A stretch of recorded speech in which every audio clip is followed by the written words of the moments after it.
test 1, 2.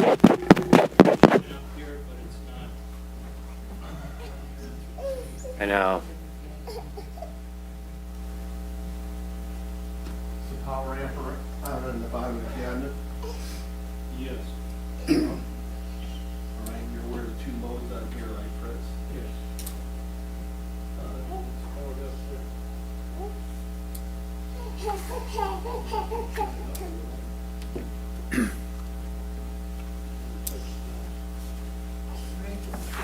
Test. I don't know. For the sake of Anything else? getting going, I think it's fine. I was just about to ask.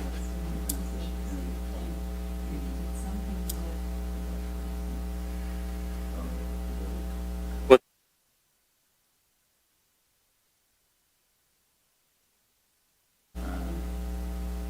Yeah.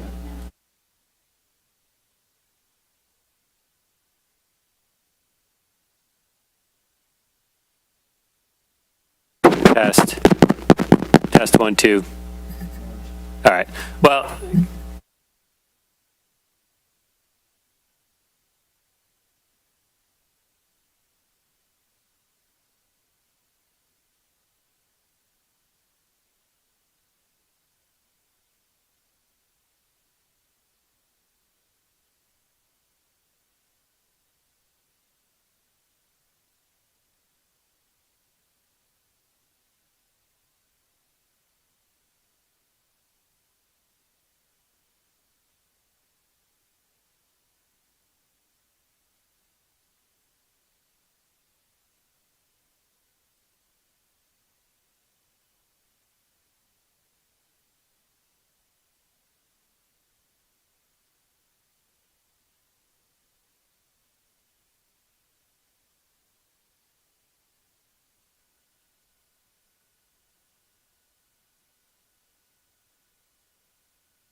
like this to remain C2, and we ask that you deny the rezoning request. Okay, Got any questions? I'm available. Thank you. thank you.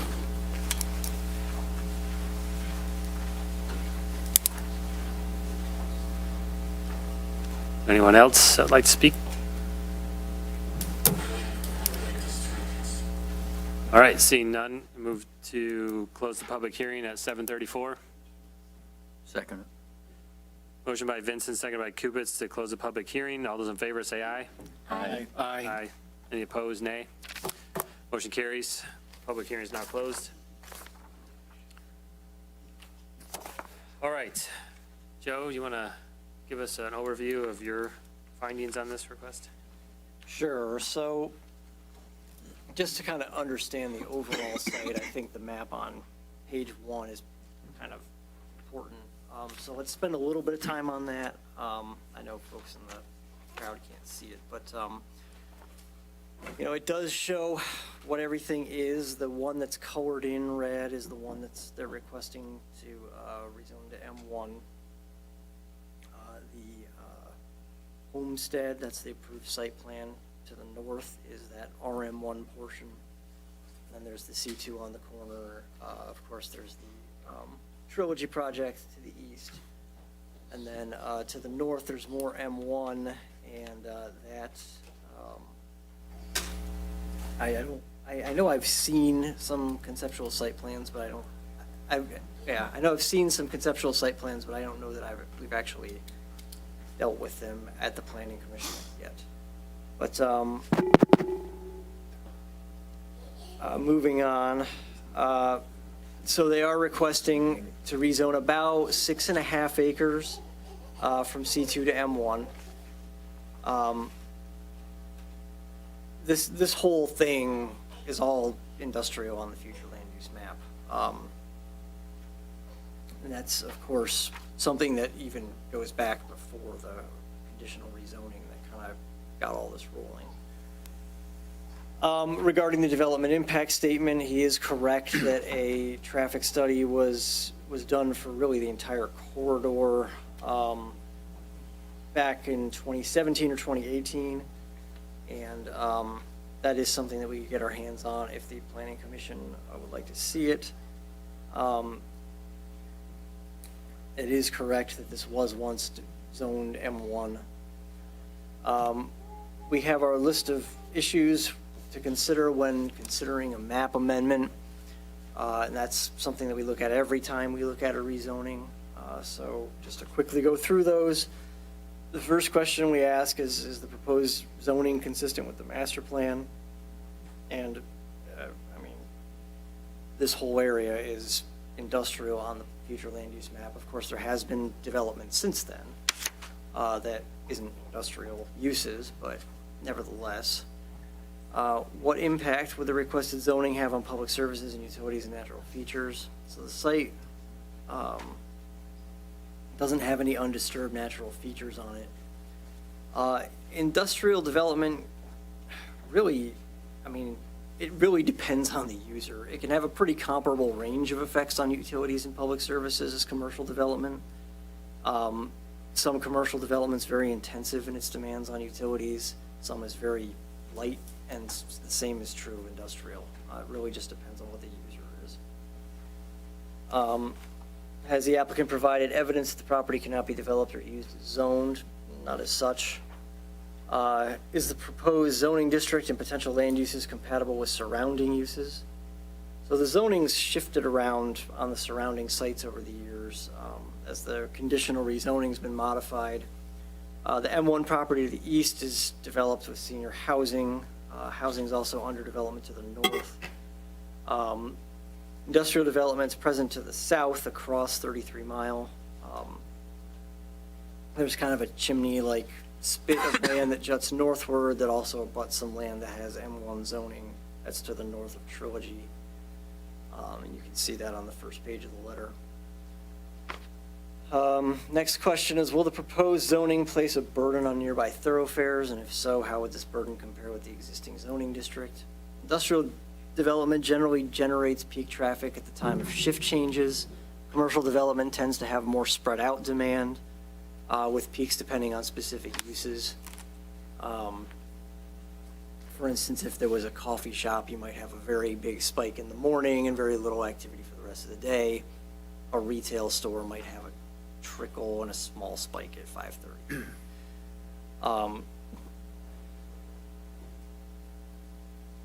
So generally, from a modern industrial use, we'd expect less overall traffic. Most modern industrial uses have a relatively small number of personnel for the floor area that they are occupying compared to, I guess, what we typically traditionally think of as industrial uses.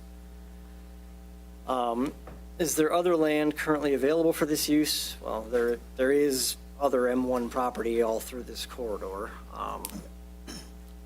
Directly south across 33 Mile, north of the northward extension of this property, and then of course on the other side of Trilogy. Will development of the site under proposed zoning be able to meet zoning district requirements? It does look like the setbacks and things could be met by a building on this lot. There's not really a reason to think otherwise. Is rezoning the best way to address the request, or could the existing zoning district be amended to add the proposed use as a permitted or special land use? The rezoning application lists manufacturing as the use, and that's not something we typically contemplate for a commercial district. Has there been a change in circumstances and conditions since adoption of the master plan that would support the proposed change? So some of the development in this area predates the last master plan, and some is kind of concurrent with it. The senior housing was happening around the same time as the last master plan. And then the uses to the south have been there generally a little longer. Multifamily project to the north was approved since the last master plan. As we know, the zoning, so the RM1 zoning was originally north of Trilogy. That moved over to the McKay frontage back in 2021. And then that project was approved there.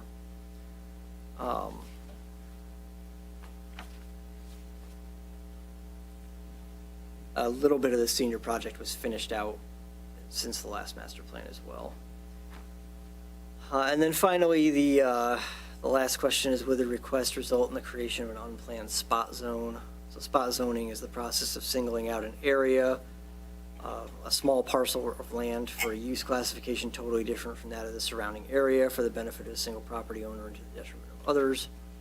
That's based on an old bit of case law called Rogers versus Village of Terrytown. So we have typically like 3 sub-questions that we would ask. One is this consistent with the master plan for the area, which of course is a question we already asked above. Is the proposed zoning district a logical extension of an existing zoning district in the area? And would approving the request grant a special benefit to a property owner or developer? This request is contiguous to industrial zoning to the north and then across 33 Mile, of course 33 miles in between. It is generally consistent with the master plan. As I said, there has been development or approved development since that master plan that's a little outside the industrial scope of the original plan. But there is an industrial classification on this land in the master plan on the future land use map. If you have any questions? I got one for you, Joe. Sure. Am I correct in understanding, and I think I recall that the Razes were here before, because the current RM1 homestead, that was further east, and the M1 was along McKay, is that correct? Yes, so originally, if you're looking at the letter, if you go back to page 1, the part that's labeled RM1, the homestead, was M1. And the part that's labeled M1 to the east of that shares the detention area, was the RM1 portion. There was a... Actually, that's not true. So the entire piece of property from the... Oh, that's correct, yeah, it was all RM1. Was yeah. all RM1. Right. And what, So- so so- at one point, you got a plan approved for Correct. the portion that's labeled M1 now. Correct, That plan never happened. correct. The homestead came in for the portion that's still RM1. and got approved for that, and then the other portion was rezoned back to M1. Yeah, all right. I'm remembering it now, it's coming back to me. I'm still having difficulty understanding, because Justin, there was an exchange, right? So what it was there's a 170 unit cap in the conditional rezoning. The Homestead project is 170 units. So that's on this portion that's labeled a homestead here, and that left a large portion of land for which they had no allotment of units. And there was not an appetite among the boards to grant more units, so it was changed to an M1. Okay. That all used to be RM1, and that portion there that they originally got a multifamily project approved on, but then that was withdrawn and the homestead came in instead on the other portion. It made That sense became- because of the eastern boundaries with the existing M1. Right, exactly, yeah. Okay. Yeah, because that's the, what is that, Bruce Tech Park? I think it's Bruce Tech Park, Yeah, isn't to it? the Property east. over there, yeah. So what I'm getting at is the ingress and egress, that change, that most recent change, that wouldn't have been affected by what we just discussed off a 33 mile road. Excuse me, I'm not talking to the mic. To the portion that we're talking about right now? Yeah. That's always been accessed from 33 Mile. Okay, all right, thank you.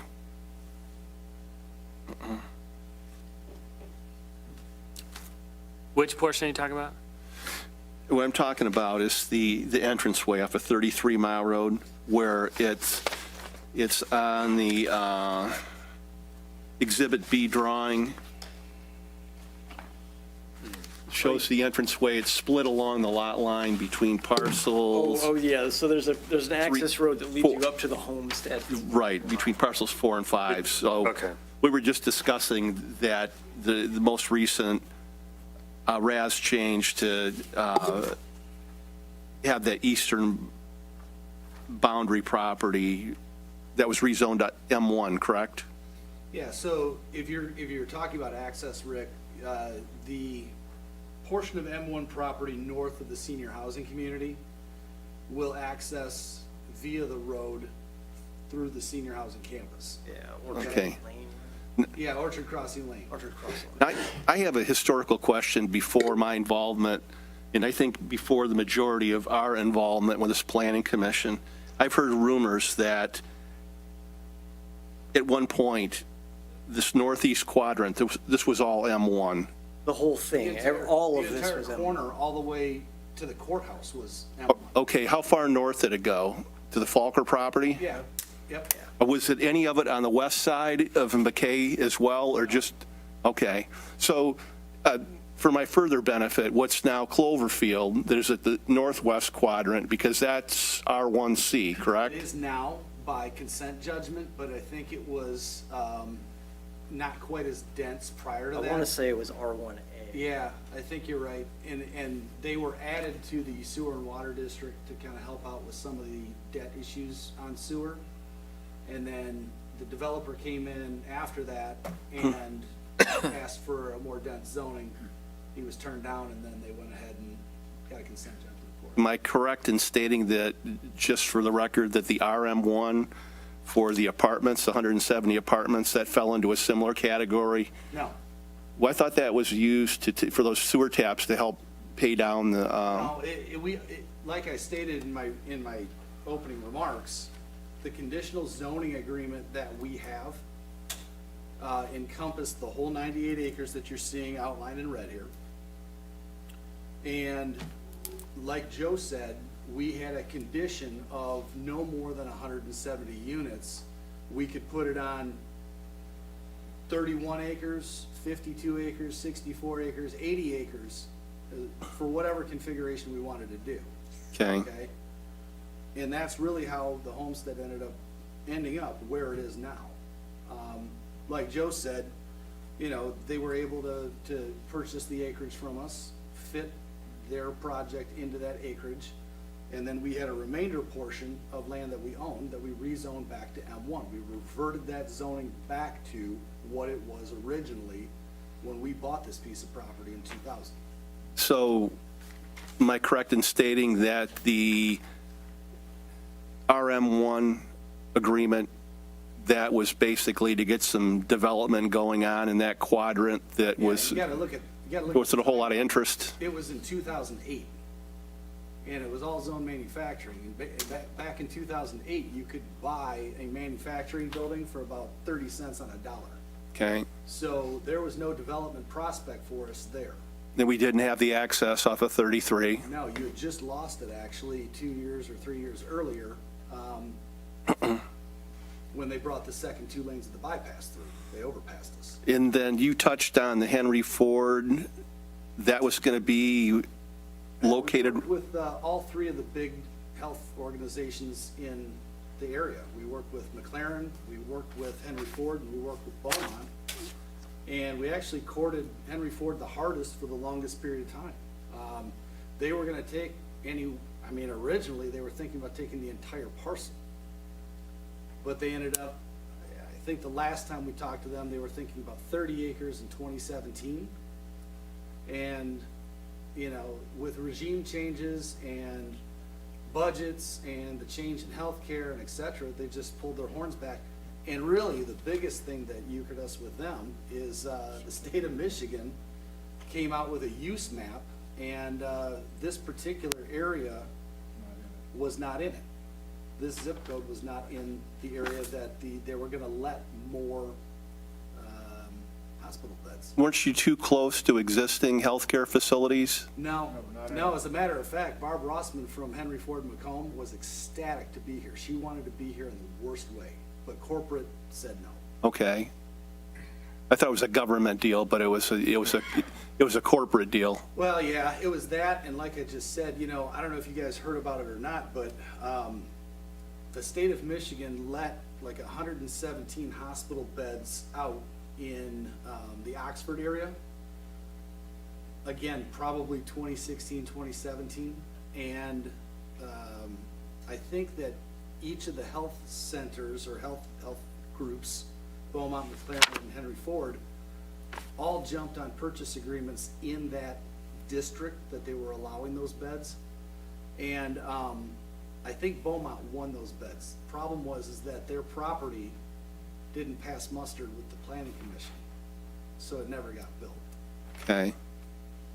So again, it was a multitude of circumstances that just didn't roll out in our favor. Okay, but just,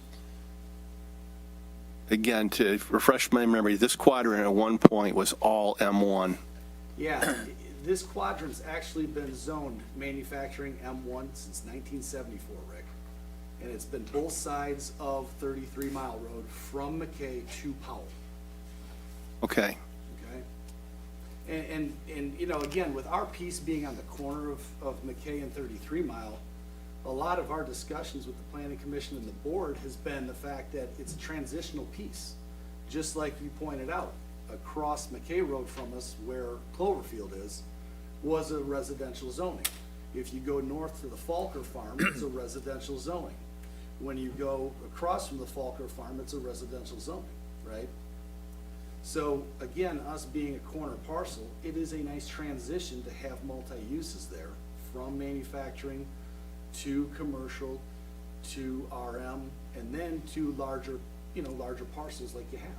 Okay, I appreciate you sharing all that information, and procedurally, I admit I'm a bit out of order here, because it's not the time in our agenda for discussion between commissioners to ask both of the respondents, so I'll make sure that the alternate respondent gets equal time. So, No, I appreciate that, though. Obviously, there's a lot of history with this piece, and so I think that is helpful for the. yeah, I brought it up because I've been here out of this regime, you know, well, Ed's been here longer than I have, but I think the rest of the group, well, you and I came out about the same time, didn't we, Jared? Something like that. Okay, all right. So I'm done for now. Thank you. Thank you, Justin. I have a question as well for Justin. Am I correct that the two C2 pieces were rezoned to that in 2017?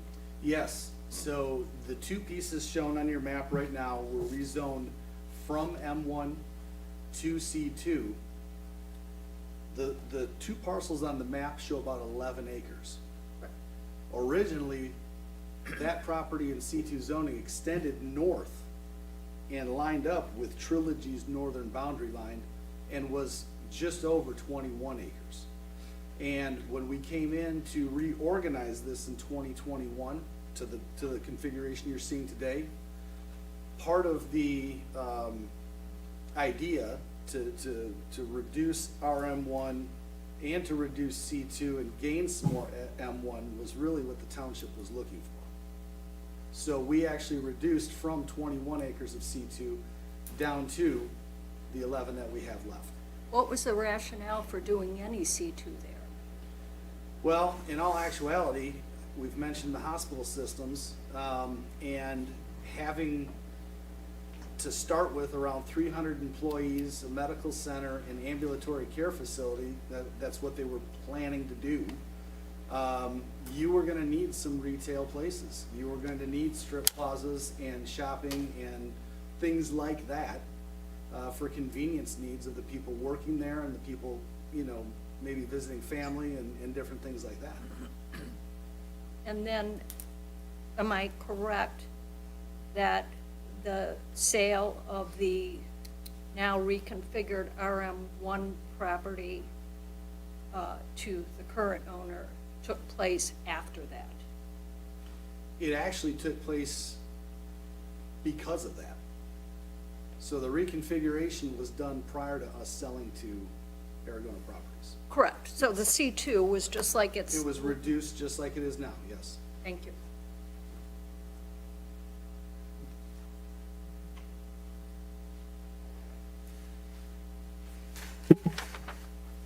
Got a question for Joe. Is it appropriate or inappropriate to ask the Razes? They've stated they've got an interested party for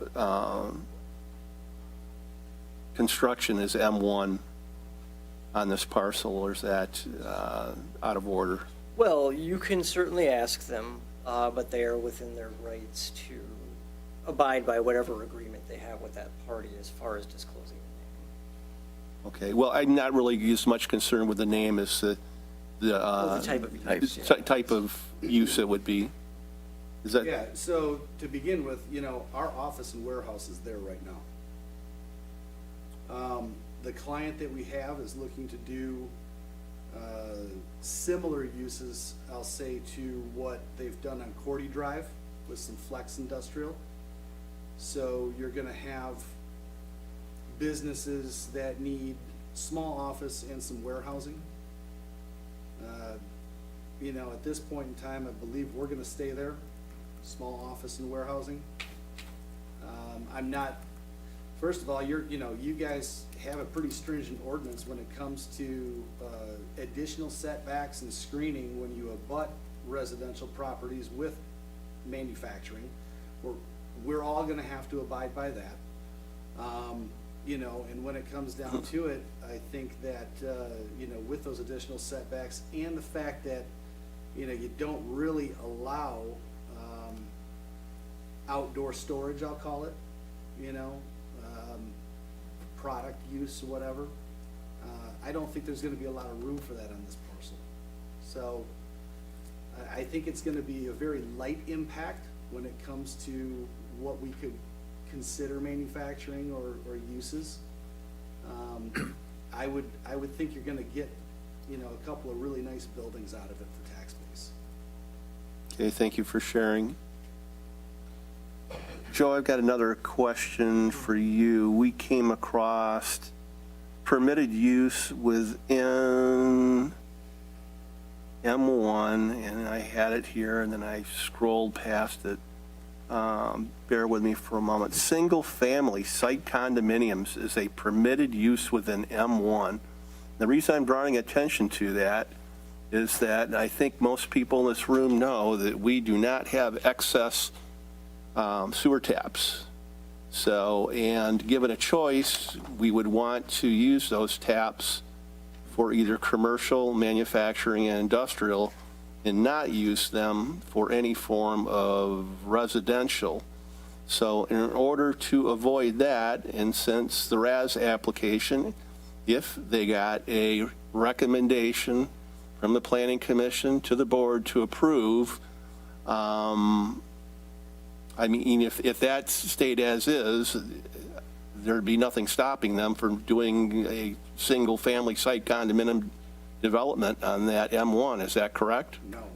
They would be in excess of the 170 units that are part of the original condition of the rezoning, so I don't think any more units would be available. Okay. Yeah, so All right. the original conditional zoning agreement did a couple of things, Rick.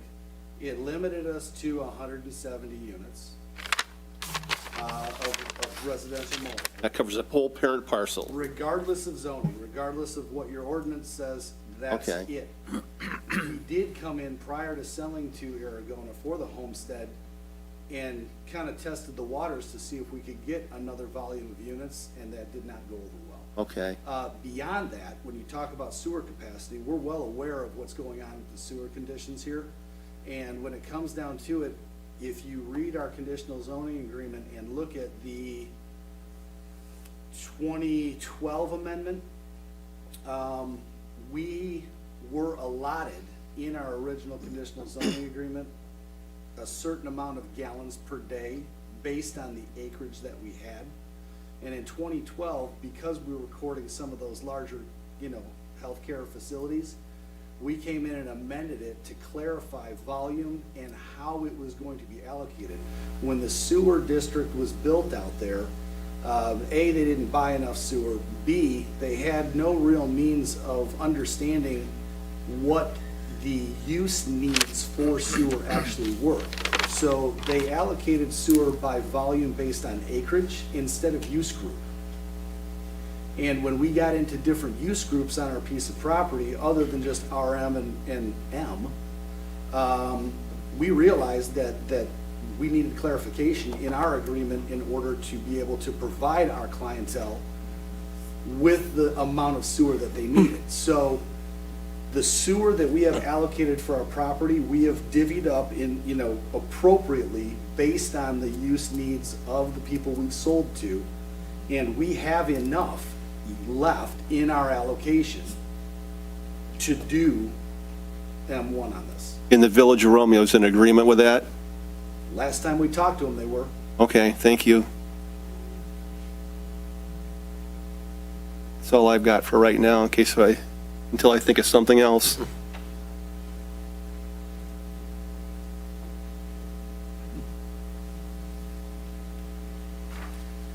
Okay. Any other comments or questions from commissioners?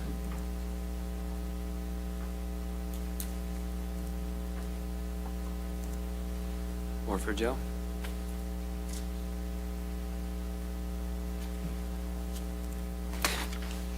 Okay. Is anybody coming up with? Actually, I do. Yeah, okay. For Joe, in terms of where the roadway is, coming off of 33, between the two currently zoned C2, with our current setbacks and requirements for landscaping and whatnot,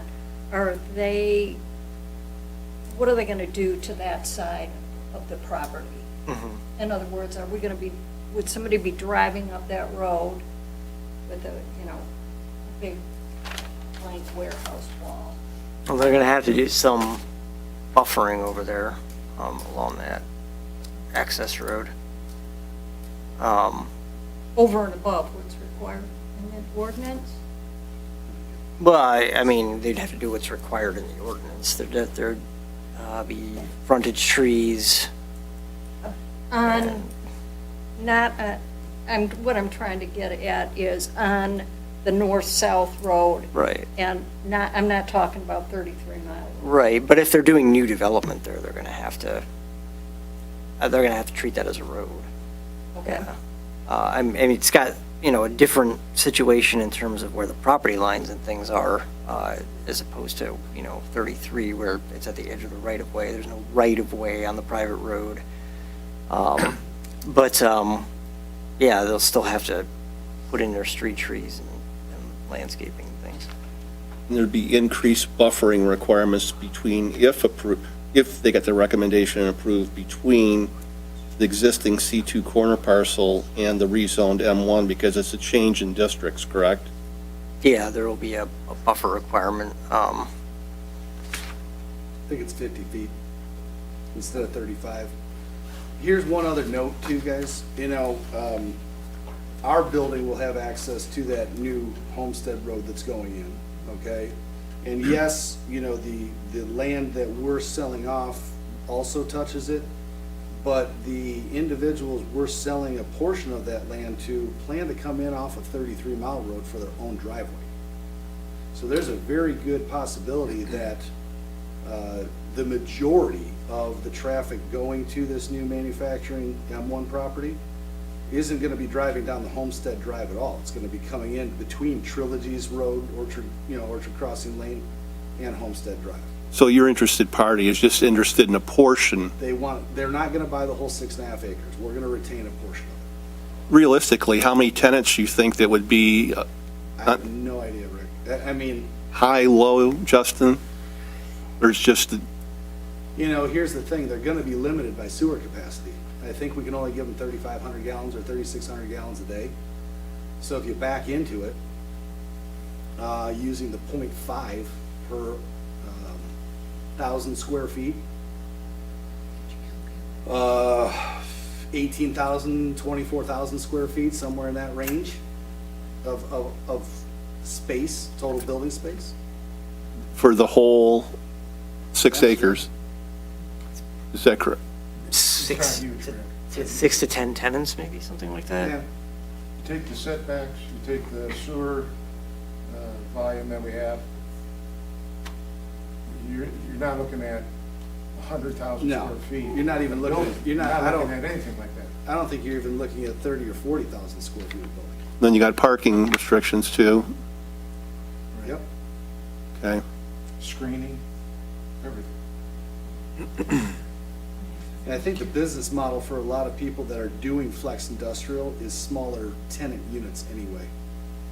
There aren't a lot of big, unless you're doing something like, what was it, SMP across the road from us, they're doing a big robotics facility. Obviously Bruce Tech Park was hoping for, hundreds of thousands of square feet there. Right. But no, with a 6.5 acre parcel or even 5 acre parcel, you're not gonna have anything huge. Is it northernmost sliver, is that something that would get built on, or is that, No, it's gonna be mostly set back, okay. screened. Yeah, I wasn't sure if it was wide enough that anything could even About go there. 160 feet wide. By the time you take 50 out of it, on two sides and screen it, it's gonna be probably just parking mostly.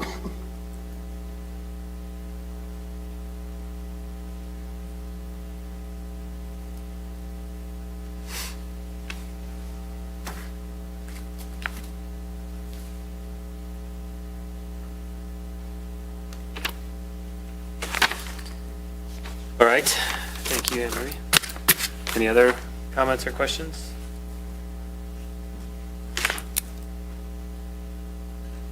Otherwise, we will ultimately need a motion to, Motion to close this portion.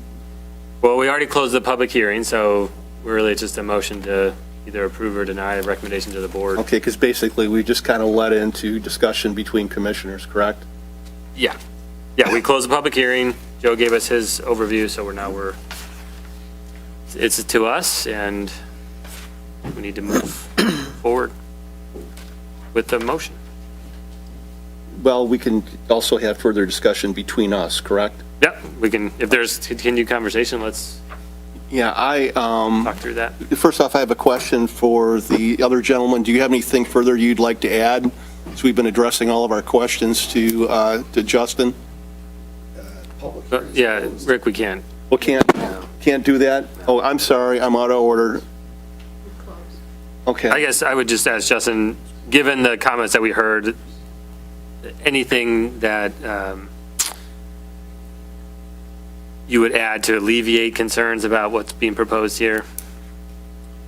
I think I've said as much as I can say to alleviate concerns. Okay. Obviously, Homestead Drive already has a landscape plan that's been approved for it. You know, there's going to be, you know, trees and everything lining that entrance, they have a boulevard there. You know, we're participating with them and granting the easement for that road. Obviously, we are, you know, entitled to access to it because it is an easement.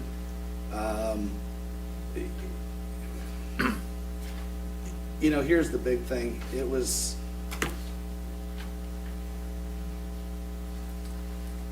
we've had a toss-up on this. We've had a toss-up on this property for a while. I mean, you can tell from the amendments that we've tried to do everything that we can think of to sell this in multiple ways. Yeah. And ultimately, having sold the corner as C2, you know, we're down to our last bit here. And we have a PA on the table, and we're hopeful to be successful tonight. I mean,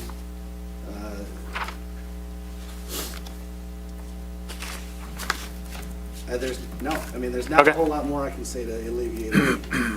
Other than the idea that the main user, other than us, is gonna come in off a 33-mile road. I have seen plans that indicate that. So I don't think you're gonna have the volumes that's being assumed on this 5.5 acres that they're gonna buy from us. Okay. In all fairness, I think that, you know, we've been around the community a long time. And we were asked to reduce the 21 acres that Justin mentioned of C2, and we did. And we've came in here on some workshops, talked about C2, and we've come back again, and we're reducing the C2 again. And this is the best use group we can get, and we need to move forward. Okay.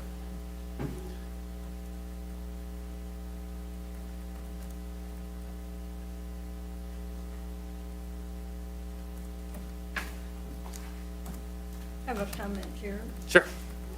Just listening tonight, I guess my reaction is a little bit different than when I first viewed this, based primarily on the fact about what we've learned about that roadway and how little it will be used.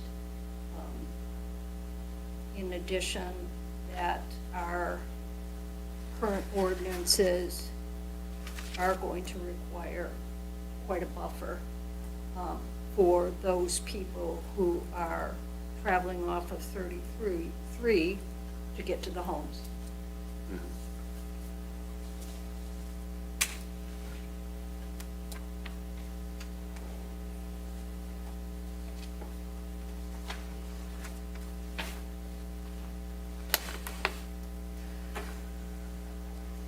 Ed, any thoughts on this?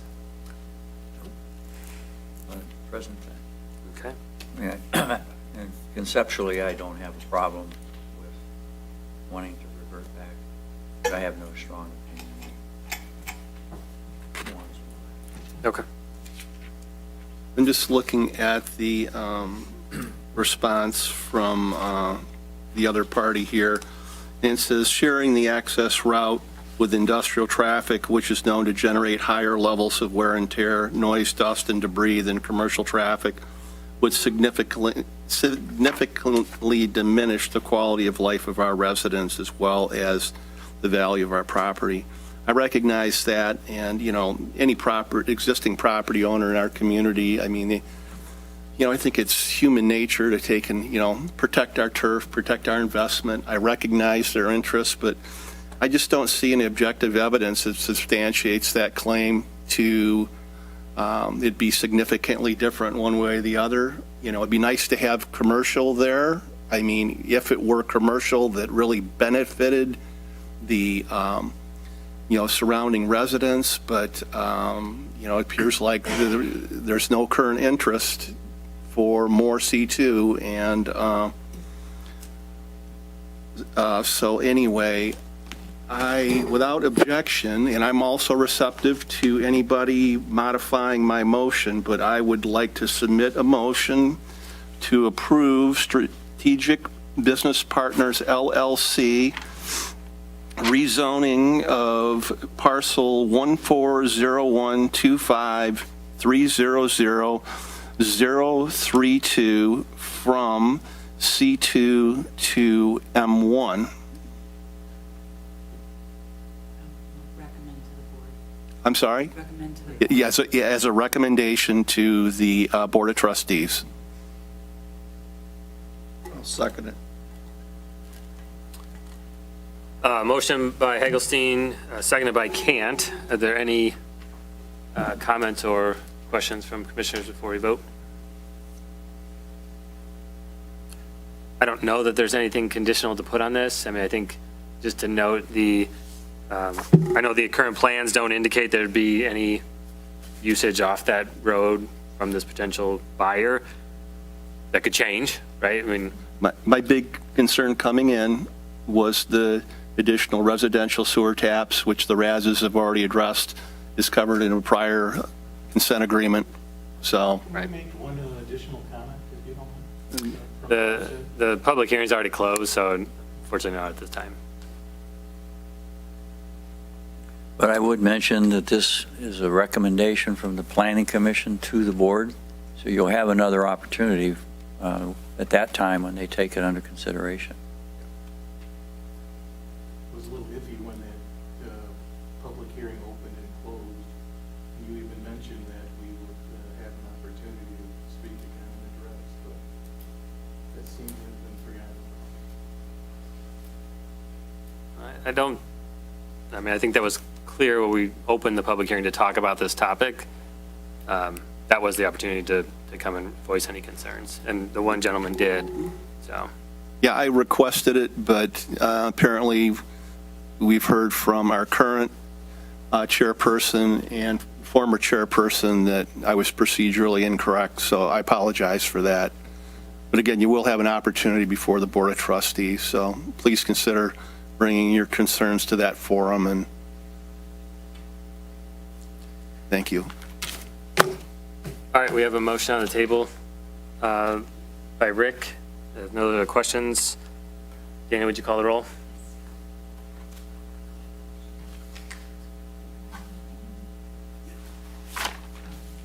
Henson, Yes. Boyce, Yes. Cupits, Yes? Barnett, Yes. Hagelstein, Yes. Yes. Motion carries. Thanks, guys. Dana, what's the date of the board meeting? the board meeting is 2 weeks from today. Yeah, that would be the It will be on the 20th. agenda as well. 21st? Yes. Two- and that's- 2/21. 6 o'clock. That Right. board has changed its time to 6 o'clock. So, yeah, just to confirm, this was a recommendation to the board. This is not approved and finalized or anything like that. So there will be a meeting on 6 PM on the 21st of February for the board to review our recommendation and make the final decision. All Thank you. right, thank you. We went a little long on that one. Can we take 5? Yeah, we can take 5. Thank you. Take a break at 8:17 PM. And I'm sorry that I interrupted you during the meeting. Mike Gilbert was trying to get me Okay. to let you know that that gentleman could not stay. He is Roger Walker's son. Okay. Here on behalf of him to get the motion that it. So we'll just table it on his behalf. Was there a time frame associated with it? We originally, I think, just for this meeting only, but he didn't say just now how long into the distance he wanted the table for. I will just say we'll make it up to 2 months, and that way we can always readdress Always it. be changed one more. Right, yeah, exactly. Yeah, okay. I think it's best to have a touch point as opposed to just sort of saying, 7 months later. it'll come Right, back," right. You know? We've learned our lesson.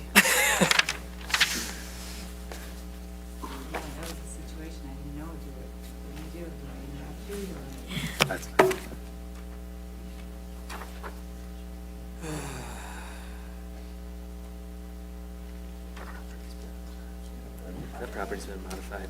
Yeah. I actually really appreciated the. That all happened. Yes.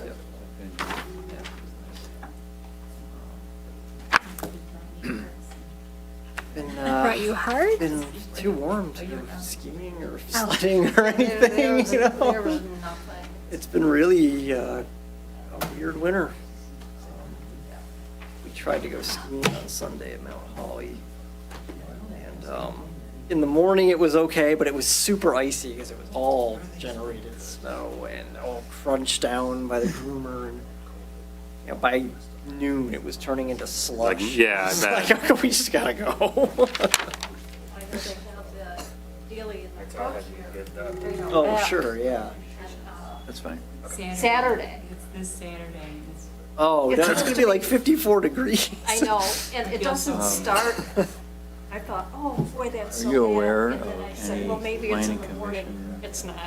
It's in the afternoon. Oh, it's in the afternoon, wow. Interested party? Yeah, and that's, the girl who's mom people. put it all together. Not since, when Emery filled, we had one other person that. You can just see the liquid. It's just a Oh, thin that's so layer of sad. the top I of apologize. underneath there. Can replace the snowball fight with a water balloon fight. Yeah. actually, that sounds, the kids would probably. That's what I, I don't have They're that. still gonna do the, So, October or some other. Mike had sent me. Yeah, one. well. You can do hot chocolate. Yeah. You can find somebody. It's still the ground. Rolodex? still kind of Well, pushing out. Daryl, Oh, Right. man. I didn't He's on the myself walk back there. review. I just took I know retired if you from Washington are, Fire, once you get lives in past Bruce it, Township. I mean, Okay. the Gerard ground Bruce is has really to- saturated. Just- Lives off of 33 in You Glendale. take a Yeah. step and You it know, goes. retired, Yep. good, solid. Oh, the park up the street from me is all Underwater. water. I mean, there's no drainage, it's just. Since he's retired, wants to get plugged in more. Okay. All right, we're gonna get back to it. Meeting is back in session at 8:21 PM. Moving along the agenda, item 8, reviews. I don't believe there are any, so we will move forward. Item 9 is communications. Ed, I know you have a couple updates from Tremblay. Could you share those with us? Sure. Yeah, I talked to Mike recently. He is out of town, I believe, and could not make the meeting. So he asked me to let the board or the commission know that the SLU request Eve approved or recommended for approval by us in December, in that the board had reviewed it and made the final approval on that. The second thing is there is a modification to, and I hope I have it in front of me.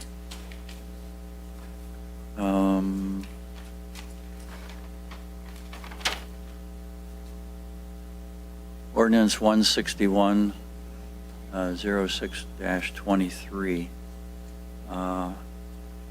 C is the section. 4B. It was altered to say where the fence faces the roadway and is located within 50 feet of the right-of-way, the design of the fence shall be, and crossed out of that is a recommendation or suggestion of such as simulated wrought iron. I'm sure Mike will watch the meeting, and if I misquoted him on that, he'll update it the next time, but that was the only change. I do see one other one that's got a cross out in it. Item C2, no storage or parking or sales of stored vehicles and or equipment shall occur in front of the established building line. The word "or sales" was crossed out. These are his notes. Okay. Okay. Can I make sure I get a copy of that? I believe the special land use referred to there was 72,100 Lassier Road, the Rotarius family's Accessory building oversized extension. Accessory building, yep, Okay. with chicken drama. I may wait one more change. Yeah. The other thing I forgot to mention is Article 1, Section 164, I'm sorry, 161-4. He crossed out the 40 after that and changed it to 39, so it's just a minor correction.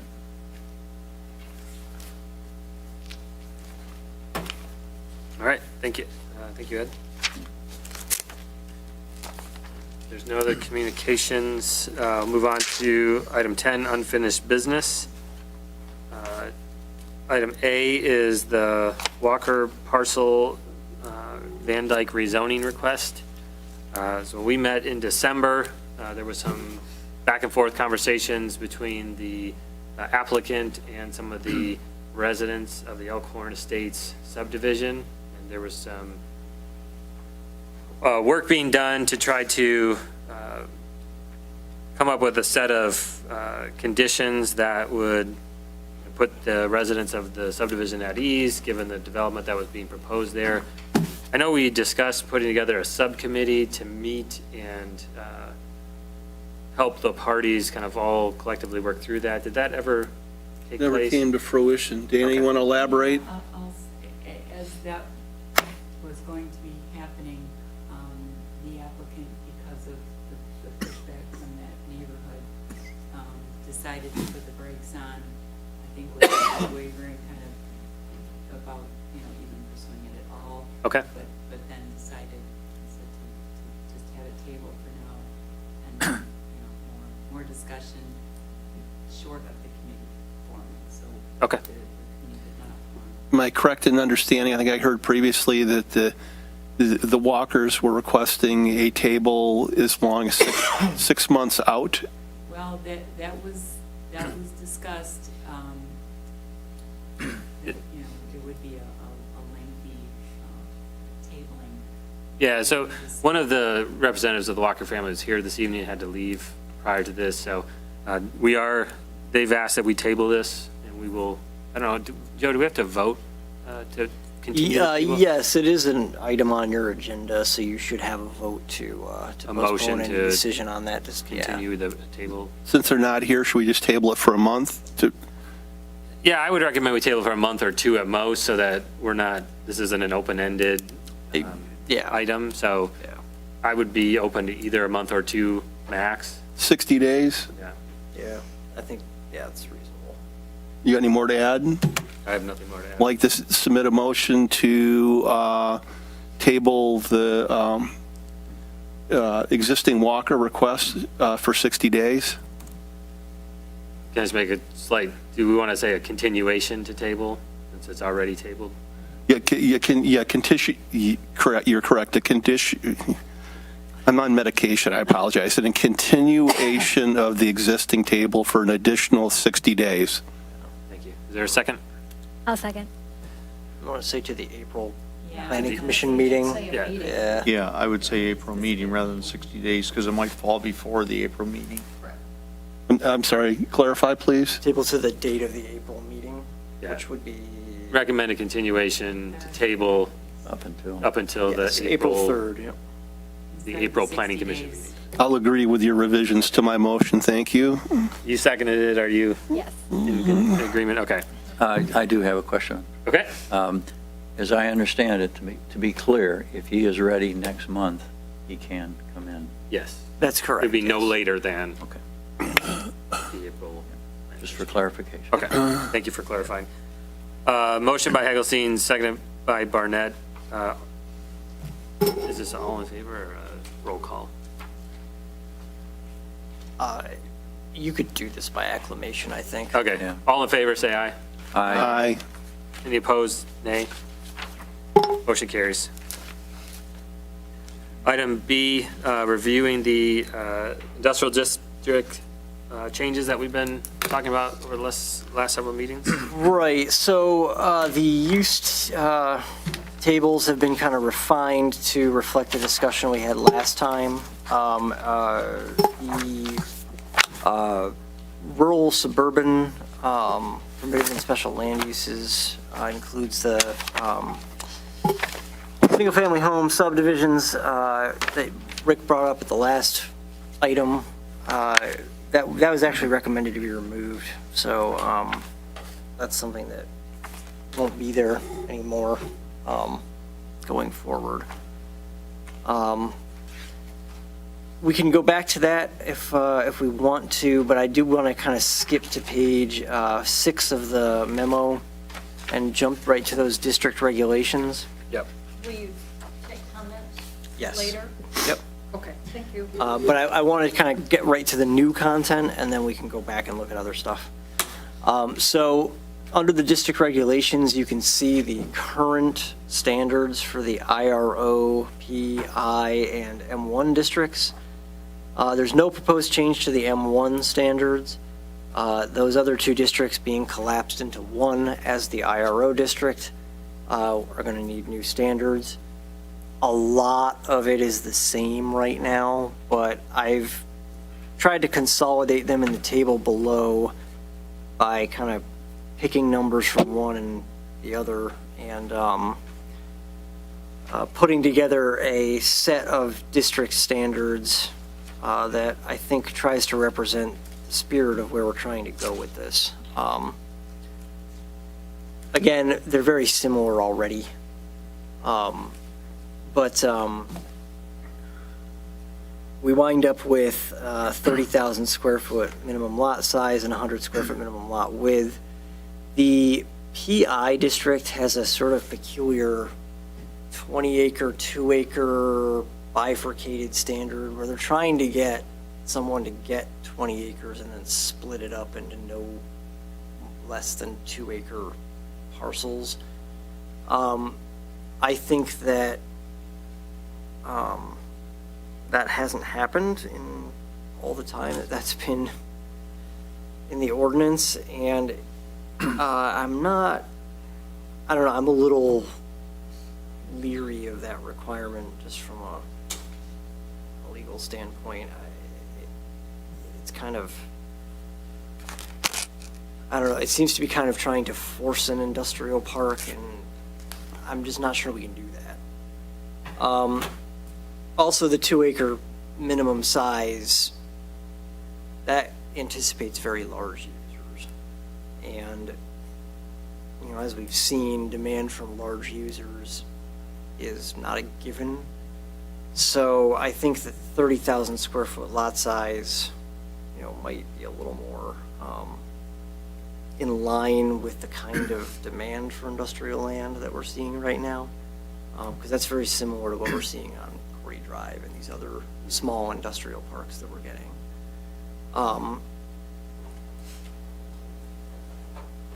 The other thing I wanted to note is that one thing we might consider doing is making the 75-foot setback the standard for the exterior of the district, and then allowing a smaller front setback on roads that are internal to the district. So if you've got a collector road, a bunch of sites coming off of it, having like a 35-foot front setback off of that road, you know, keeps things kind of tight and gives you more room to put a buffer around the perimeter of the district. I just think that really what you're trying to do with a setback in a district like this is protect less intense uses. So that was a recommendation that I wanted to make, is that let's have that 75-foot setback all around the perimeter of the district. But when you've got collector roads that are internal to the district, let's let them come in a little bit more. And, you know, we don't necessarily need huge amounts of space in front of these buildings within the district that kind of just uses land.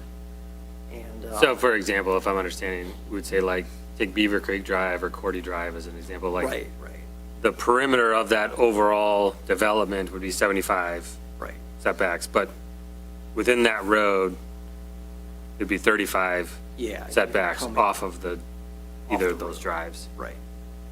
Yeah, I just think that's a decent standard, just because you don't want to necessarily force just large expanses of land to just be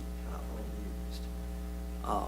You can still have buffer requirements and things within that, setback, but, street trees and things like that, that give it a little bit of a natural feel, but I just think that the 75-foot front setback within the district from an industrial collector road it's a lot. And what you're probably going to wind up with is a bunch of parking in front of the buildings. And nobody really wants to look at that. So, In the parking could override that requirement based on the intended use. yeah, I mean, the parking wouldn't necessarily have to be out of the setback unless we wrote it that way.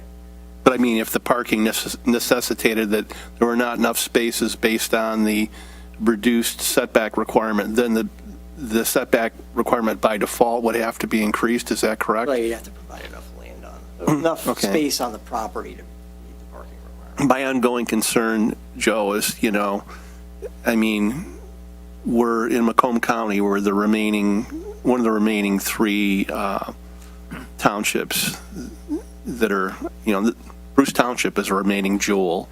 So, I just encourage my fellow commissioners that we try to be the best stewards of the resources that remain here versus making this like a community that's closer to an urban development. I think Farmington Hills is done, some good things, but I mean, you drive in that area, 275 and 23 over there, and it's just a completely different flavor. And I know you support Farmington Hills as well, right? So I mean, I'm trying to discourage using communities like that as a benchmark to what we have here. I think we are different, and I think we need to, within certain parameters, remain different. And you're also recognizing maybe we got some flexibility per Joe's comments to make things more desirable for investment.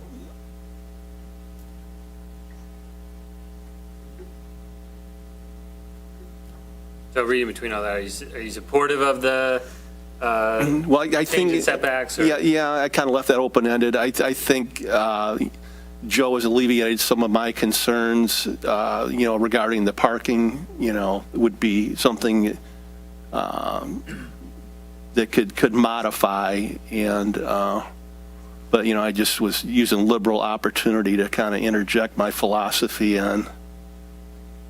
Understood. Thank you. Sure, thanks for listening.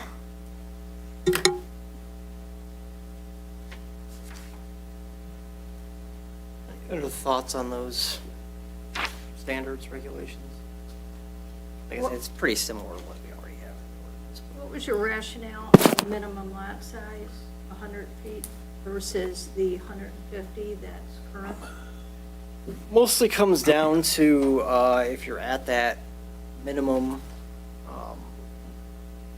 the 150 gives you kind of like a square, basically. Whereas you can get a kind of a deeper lot with 100 feet. So just a little more flexibility based on the shape of the land that you get. And then if you've got the 100 feet, you're more likely to be able to get the 75 on the perimeter of the district, because you're going to be able to get deeper lots at that 30,000 square foot minimum.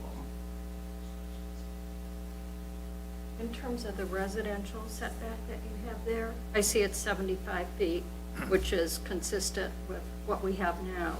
But I'm just curious, it's a different provision, but on the next page where you talk about lighting, item B seems to suggest setback of 100 feet. Is that a mistake? Let's see. Is that down on page 8? Yes. 8A. Yeah, so this is what's currently in the ordinance. It says, no part of any building, parking access, and/or service area may be located closer to 100 feet from any property line adjacent to a residential district. Yes, that is inconsistent with the setbacks that are listed in the, on the district page. And that's something that I think we would be cleaning up as we But do for- this. For what we've been doing, it has been the 75. 75 is what the district applies, yeah. Thank you.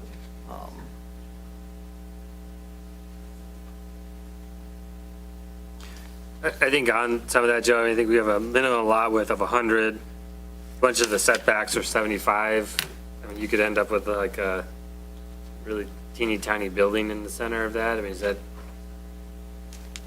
Right, the side setback within the district.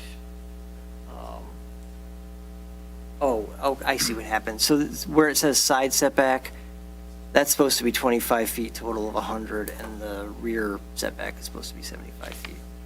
Those are reversed. okay. Okay. I'm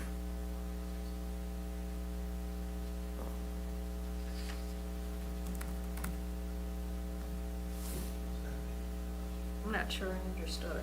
So on the table on page 6, where the recommended new standards, the side setback right now says 75 feet and the rear setback says 25 feet or a total of 100 feet. So those should be swapped. Swapped, yeah. Even then, even with 150-foot lots, a total of 100 feet. I'm still not understanding. Yeah, I mean, we're saying swap, but that's what they are presently. We have the side setback that's. I may have swapped them in both locations, I think. Yeah, when I copied down, the mistake came with it. But I'm actually looking at that standard now, 25 feet and a total of 100. Even if you've got a 150-foot lot, that is a small area. Only got 50 feet to work with. That's probably excessive. I mean, it might be more like just 25 would be a more reasonable standard. Yeah, I'm having difficulty understanding what the total 100 feet encompasses. So if you got 25 on the small side, the big side's got to be 75. Or if you had 40 on one side, the other side would have to be 60. They have to add up to 100. Okay, so it's an aggregate of, well, wait a minute, that says rear, so, but that should. It should be side. Should be side, so the 100 is an aggregate, right? Yep. 100 is the total of the two sides. And then minimum per side is 25 feet, right? So if you've got one that's 25, the other one has to be 75. And I'm looking at, even with the wider lot width, 150 feet, that just leaves you with almost nothing to work with. I think just a 25-foot side setback is probably a more reasonable standard.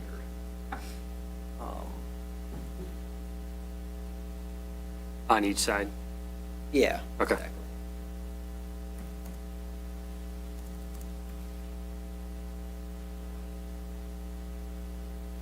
So take out the 100. Yeah, take out the total of 100. Got it.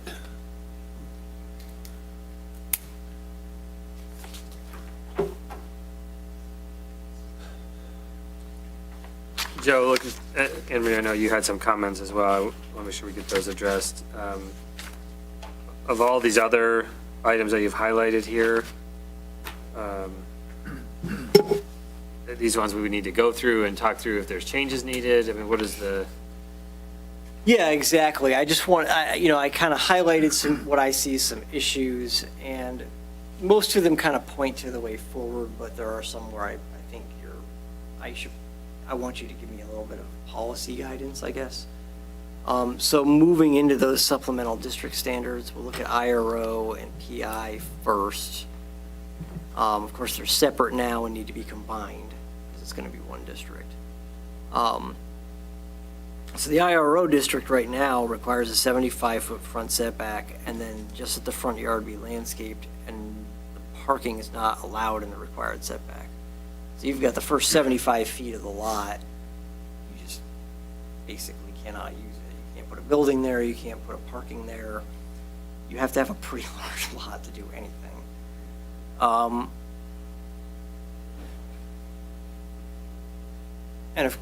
I am recommending that reduced front setback. And if we still want to keep parking out of the front, that's something that we can do with a reduced front setback, I think. Without a reduced front setback, I don't think that that's a tenable standard if you actually want something to happen in the district.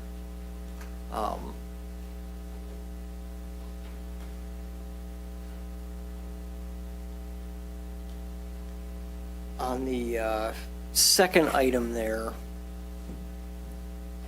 we have an exterior finish standard that applies to all non-residential buildings. I think it's very fair and reasonable to want high standards here. So it's a matter of, do we want to exceed the standards that we have elsewhere in our ordinance, which call for essentially what this calls for. Complementary on all four sides, and then on the street-facing side, that brick and stone, other durable material, decorative building materials. That's basically what we require for all of our non-residential development. So I guess the question is there something extra we want to do here? Is there something more we want in this district, or should we just be pointing to that standard?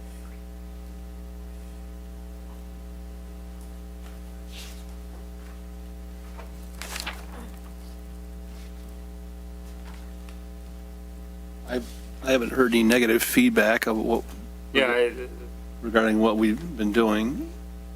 I think that represents a good standard today. I don't know what else to recommend changing. Yeah, I like the idea of the brick and stone, at least in the front elevation. Yeah. A little more professional look than tin in the front. Sure. Yeah, we can refer to the overarching standard, and if we want to refine that, I'll bring the language next time, and we can refine it as necessary. Okay.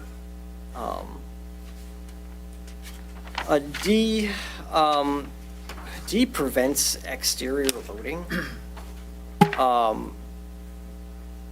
If the loading's not in that required buffer setback, I'm not sure why we necessarily need to completely prohibit exterior loading. There's language in here about a 24-hour time limit. It says loading activities shall be limited in duration to a period of time not to exceed 24 hours. And I don't know what that means. You can do 24 hours in a week or 24 hours in a month. Like, it doesn't really make sense as a standard. It's like partially defined. Yeah, it would be more sensible to say between 7 and 7. Right. Every day or something, but the 24-hour, I don't know that this, I don't know what this is aiming for, and I don't really know what it accomplishes as a result. So that's got to change. And I would say that we want to look more at, okay, there's a time period within a day, and 7 to 7 is what's typical. Okay. And I think we would switch to that standard. And I do think that so long as you're not in that setback from residential, exterior loading is a reasonable thing to permit. You probably don't want it in the front yard either, but as long as it's reasonably distant from residential property and not happening right out front, I don't see a reason not to have some exterior loading, to require it all to occur within a building. That's a lot to ask. And this is an industrial light district to begin with. Exactly. Yeah, so that seems reasonable that they may need to do some loading and unloading just as part of their business. Right, and especially if it's, a box truck or something. Like, technically, they're violating zoning if the guy pulls up into a parking spot and unload. Like, it seems a little overboard. But we could say it needs to be in the rear, Yeah. right? Okay. Would you come back with some recommended Yes, adjustment yeah. on that? I see the next couple, it looks like they're kind of redundant, Right. E, F, G. Yeah, there are some things we just don't need to say here because they're already covered elsewhere in the ordinance. Okay. And then H. H is just, I mean, if it's on the outer perimeter of the district, let's just have a standard from the outer perimeter of the district. Okay. A lot of the same things kind of apply in the PI district. There's a few more of those redundant things. There's the first standard, which I think it's kind of problematic, just from a legal standpoint. So I think that would just be deleted. The requirements under D, that's all required with a site plan regardless. So we don't really need to say any of that here. And then lighting, the first requirement there, two of the requirements aren't even really lighting requirements, but A kind of cuts against our dark sky goals by requiring a certain amount of lighting. It just seems like we just need to refer to our lighting standards here. Yeah. And there's not really a reason to have separate lighting standards in this section. You and I talked offline. We've got some opportunities for bolstering up that lighting ordinance. Yeah, we do, definitely do. But yeah, there's really no reason to do anything different here. We just refer to our lighting standards. Gold source at single location of, Yeah, that makes sense. Yeah, exactly. yeah, like it. And then under M1, we have our new outdoor storage regulations, and most of this speaks to that, and we just need to refer to that. We're going to remove that residential designation from M1 that I referred to earlier. Yes, yeah, that's coming out. Thank For you. the notes here. Okay. And then you referred to the paragraph also. So I was referring to the table, but, you want to draw Joe's attention to that elsewhere? Yeah, so get through. Okay, thank let's you. go back to the beginning, and then if anybody's got any questions on the Okay. rest of it. Yeah, I have a little list. Let's see, I am on page 3. Okay. And I don't know if I missed this from last month or not, but you have a list of several things in this section of the current special land use. And you are recommending removing permitted in M1. And I see they got moved to M1, but they're in M1 as a special land use and not in the regular permitted uses. Right, well, that's where they are now. So permitted in M1 is just referring to the fact that they are already covered in M1. I wasn't necessarily trying to say it's a special land use or a principal permitted use. They are all permitted in M1, but they're all special land uses at the Okay. moment. And then, how about this, in that vein then, would the automobile heavy repair garage also be in M1, just a permitted use? I believe it's a special land use at the moment. I think it might have got dropped out. SLD would be my preference. Those could be pretty noisy operations. It may have gotten dropped out. Let's see.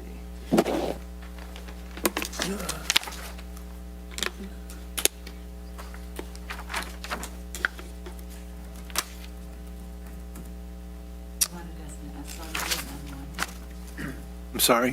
Where do you want that to be an SRU? Yeah, it's supposed to be listed as an SLU and M1, and for some reason it's not showing up. Yeah, I think it may have dropped out. Yeah.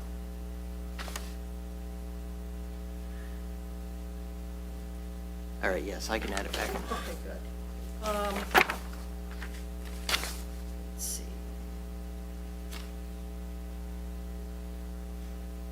now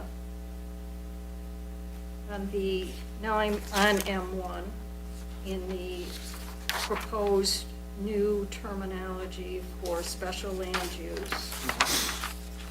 Toward the bottom, we have warehousing, wholesale establishments, storage, other than accessory, and mini warehouses. And then storage got dropped out in the transition. Was that by intent? Yes, yeah, because really it doesn't add anything to the list of warehousing, wholesale, and mini warehouses. Because if it is accessory to a permitted use, then it's going to be covered under that other use. And then we've got our outdoor storage regulations as well that would apply to anything that was trying to do outdoor storage. That's it. Okay. Any other thoughts on the first portion of the memo? I have a comment in the intent statement for the new PI1. We have the sentence about hazardous materials, waste, and byproducts. I think that should also be in the M1 statement. Oh, sure, okay. All right, I see what you're saying. Do this sentence.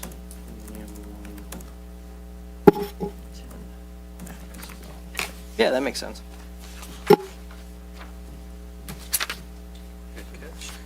All right, anything else for Joe?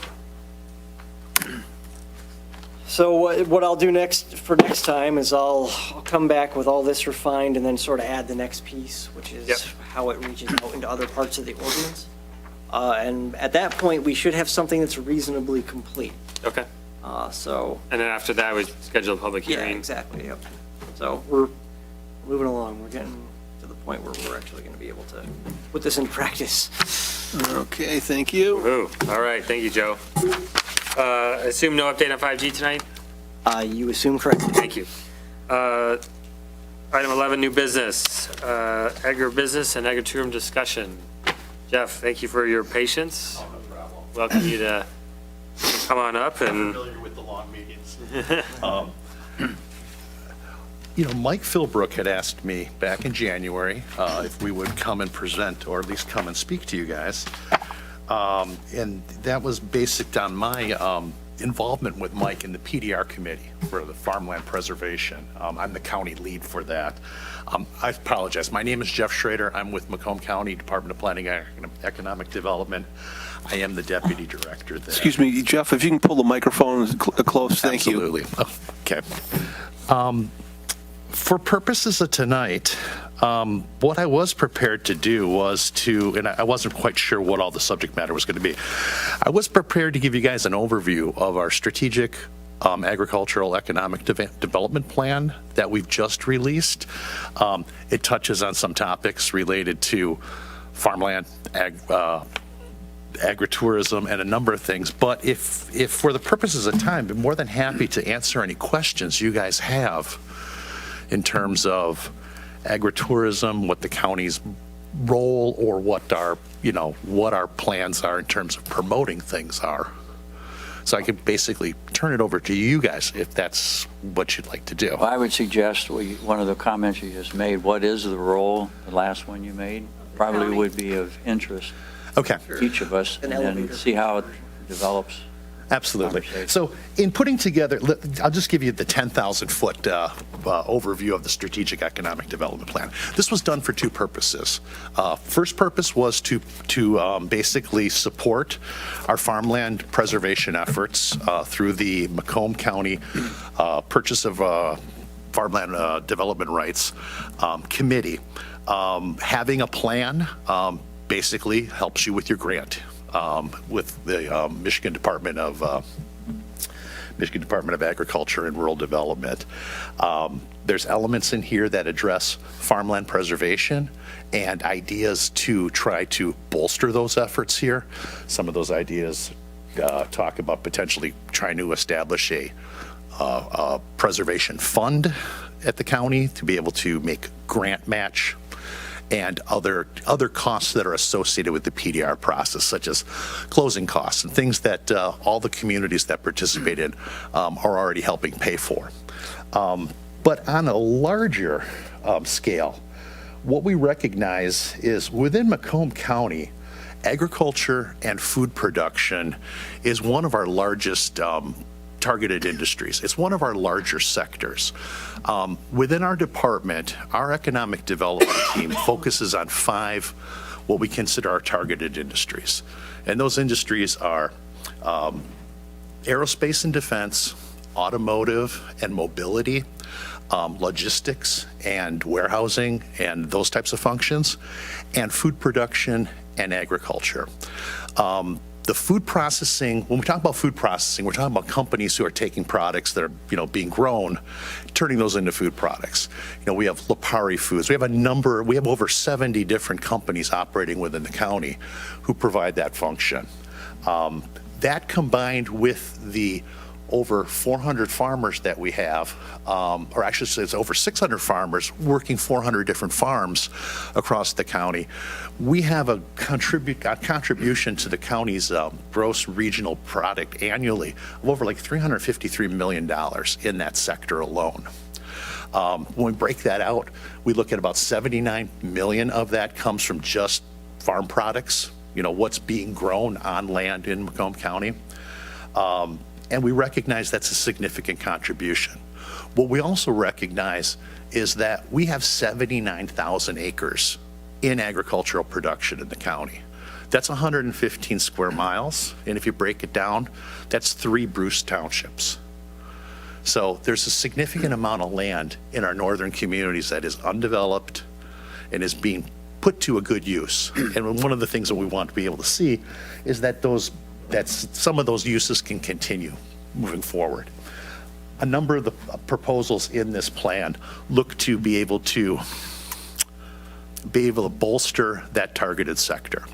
We're looking at elements of workforce development, being able to work with employers who are food processors, and also work in some cases with some of our food producers, the growers, to be able to provide opportunities to get people trained, to be able to work in that sector, to be able to contribute to that sector, because we're finding that this sector, not in the presentation, but since 2017, going back to the last ag census, this sector is the fastest growing sector in the economy in Macomb County. It's grown by over 77%, and that's one of the reasons why it's one of our targeted industries.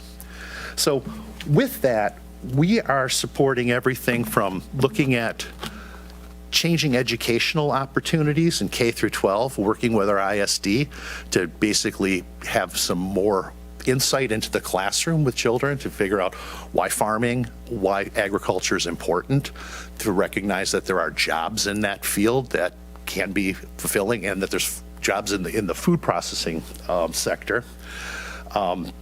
We've looked at a whole host of different marketing or promotion items that we want to be able to do as a county. If you're familiar with the Make Macomb Your Home brand that the county has rolled out, we have done a number of different things. It's been Make Macomb Your Home as a place to do business, Make Macomb Your Home, place to grow your business, to bring your industry. But it's also Make Macomb Your Home to be able to enjoy that natural environment. And what we're looking to do eventually is to stand up under the Make Macomb Your Home banner, a Grown in Macomb moniker and production and basically promotional campaign to be able to promote farmland, promote farming, promote food, and those elements across the county. That's a real 10,000-foot view, but when we talk about promotion, we talk about campaigns, we talk about marketing. When we look at the fall season in Macomb County. One of the things that we try to promote is people getting out, people exploring the county, getting to know, what's out there in the environment. When we look at the larger economic drivers in the fall. We look at the orchards, we look at the dairies, we look at the farmers markets, the farm stands, all the way down to the farm market stands. They're just the roadside stands. We start taking a look at the top 6 largest of those agribusinesses or agritourism outlets.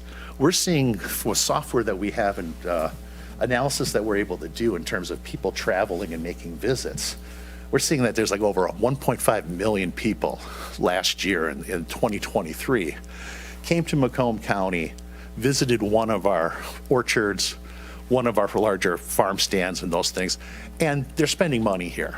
But we're also seeing that we're attracting people from all over. It's not just our neighbors down the street. We're bringing people in from all across the region. Could I interrupt, ask a question? Yes. Any discussion about limitations on who can buy farmland? It's a national issue. What is Macomb County doing, the state of Michigan, in terms of qualifications in order to be a farm owner in our county? At this time, we have no regulations. In fact, at the county level, Is there any to be perfectly discussion honest, about prompting that? There has been discussion. Some of the discussions that came out of our workshops that were held when this plan was put together, those topics were discussed, and that was one of those are elements of things that we hope to be able to talk to our lobbyists in Lansing with. But to be perfectly honest, I am not that knowledgeable in all the different facets of that. I do know that it's an issue. I know that we've got a lot of foreign companies that are coming over here purchasing up land, or even conglomerates within our own country that are doing that. I don't know the prevalence of that practice here in Macomb County, because I know we're a lot of more specialty crops. I think we're a little more, I'd like to say that I feel we're more insulated from that, because we're not hundreds and hundreds of thousands of acres of corn. We're not Iowa, we're not the Great Plains. But I can't say that those things are not taking place here. I think the biggest threat that we see to farmland here is the aging of the person who's working the land. The average person who's out there right now most of them are in their 50s, in their 60s, and a lot of people don't have that succession planning put in place as to what will happen with the farm next. If they may have an interest in the family who wants to continue it. Some of them are looking to say, this is my opportunity to potentially cash out in retirement, and I'm just going to sell it off to a developer. If you'd like to discourage that as much as possible. And then sometimes you just have family that is not interested in carrying on. So we recognize that as an issue, and that's one of the things as we look at education and we look at putting together some forums for the ag community to come together. We'd like to be able to host some sessions that talk about succession planning, talk about how to get younger people involved in farming. There are people who are involved, but there's a lot of barriers to it, and there's financial barriers, just the rent, the lease of the land, the equipment. So what we're hoping to do is be able to bring a consortium of people together to be able to take these established farmers who have equipment, who have the know-how, the knowledge, and the land, and potentially start pairing them with people who have an interest. And then maybe there'll be a synergy there, and we'll see some carryover and some of that farmland being preserved. So hope that answers your question. But as far as agritourism goes, when we look at the role that the county plays, my role at the county is to work with the PDR committee, to work with grants, get the paperwork into Lansing, and try to preserve the small amount of acres that we can. We have the Falker farm this year has got 100 acres that has been proposed. It's at the state right now. We're hoping by March to get a word back from them, and hopefully we'll be successful in gaining some grant dollars to be able to put towards that conservation easement that he wants to put there. But as we look across the other segments of our department has an economic development team. We have a communications and marketing team. We have a traditional planning team. I head up a data and mapping services team. But each of our each of our divisions within our department have a role to play. And really our economic development department section has the biggest role. As I mentioned, you know, we're working very closely on the industrial side with the food processors and those folks. But we've also have been able to have some opportunities to work with some of the people out in the field. Jack Johns on our staff heads up our economic development division. He's our division director in economic development. Jack's recently worked with Youngbloods over in Ray. I know he's been in a number of discussions with Armada Township and Blake's related to ingress and egress issues that they're having out at Blake's. Helping to bring in the road commission, helping to bring people to the table. We tend to try to build partnerships more so than, because we don't have any teeth. We're the county. You guys basically set the rules. It's home rule. It's Michigan. So we try to be the best partner we can be, and bringing resources to the table, try to bring knowledge to the table, and also bring resources and people together. So that's the role that we really see ourselves in. Question on that, I think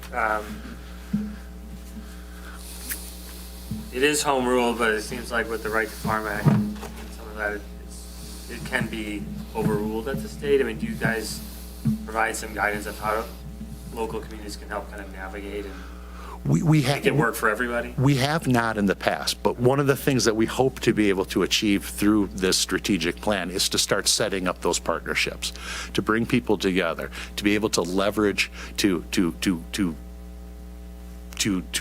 look at a number of the different issues that are out there, and to be able to potentially engage our lobbyists in Lansing to try to get that messaging out that this is important to the county. You know, as an urban county sitting in the Detroit area, Macomb County doesn't get a lot of attention on the agriculture scene in the rest of, with MDARD and the rest of the state.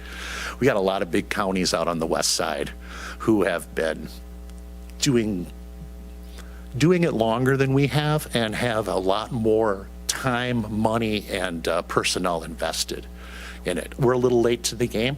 We've been doing it since 2008, but it's been small baby steps getting there. So it's some of the things that we're hoping to do. Like if we could put together a preservation fund, so that we could have a method to be able to go out and look at additional federal grants to bring other dollars in to support agriculture. And also by having a fund like that, we would be able to potentially go out and also petition some of the nonprofits that are out there that have an interest in agriculture that could help with educational programming, whole host of different things. We're very much in the infancy stage. And if you take a look at our plan, I'll leave a copy with you guys tonight. And I'll also leave you a URL where you can download it online. When you look at our recommendations, you're going to see there's nothing cast in stone right now. It's like, these are the things we think we should be doing.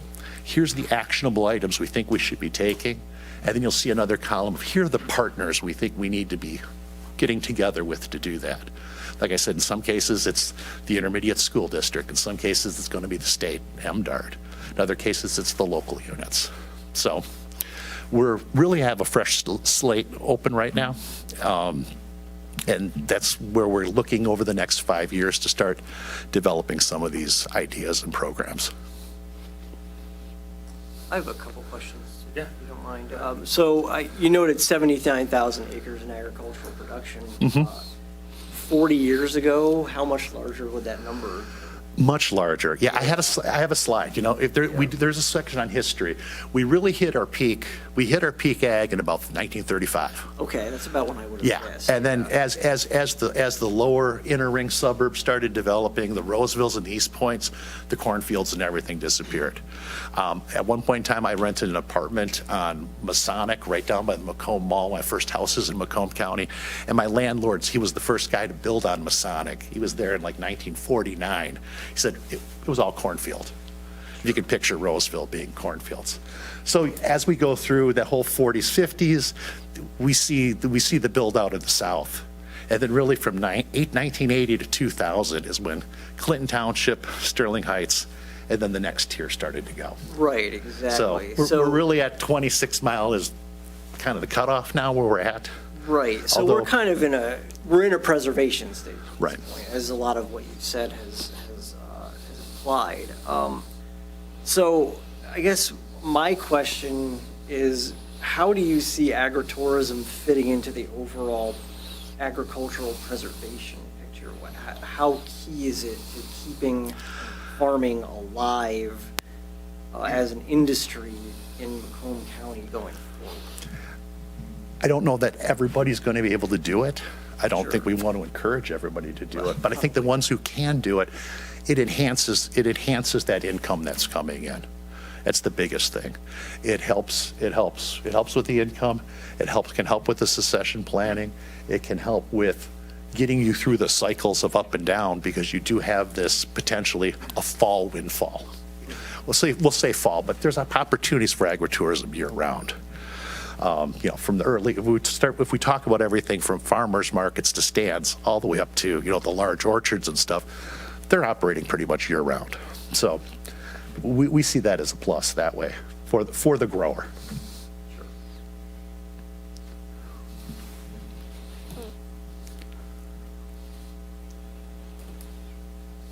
Anybody else on the commission have any questions for? I thank you for having me out Really tonight. appreciate your time. Like I said, I will, I'll leave you guys with a Oh, copy. we got one more question. Oh, right. go ahead. Something popped into my mind. Certainly. At the very end. 5G networks. There's a lot of talk about how good they are. There's talk about how bad they are with you, Mhm. as an individual. And we have Joe who's keeping track of what's going on.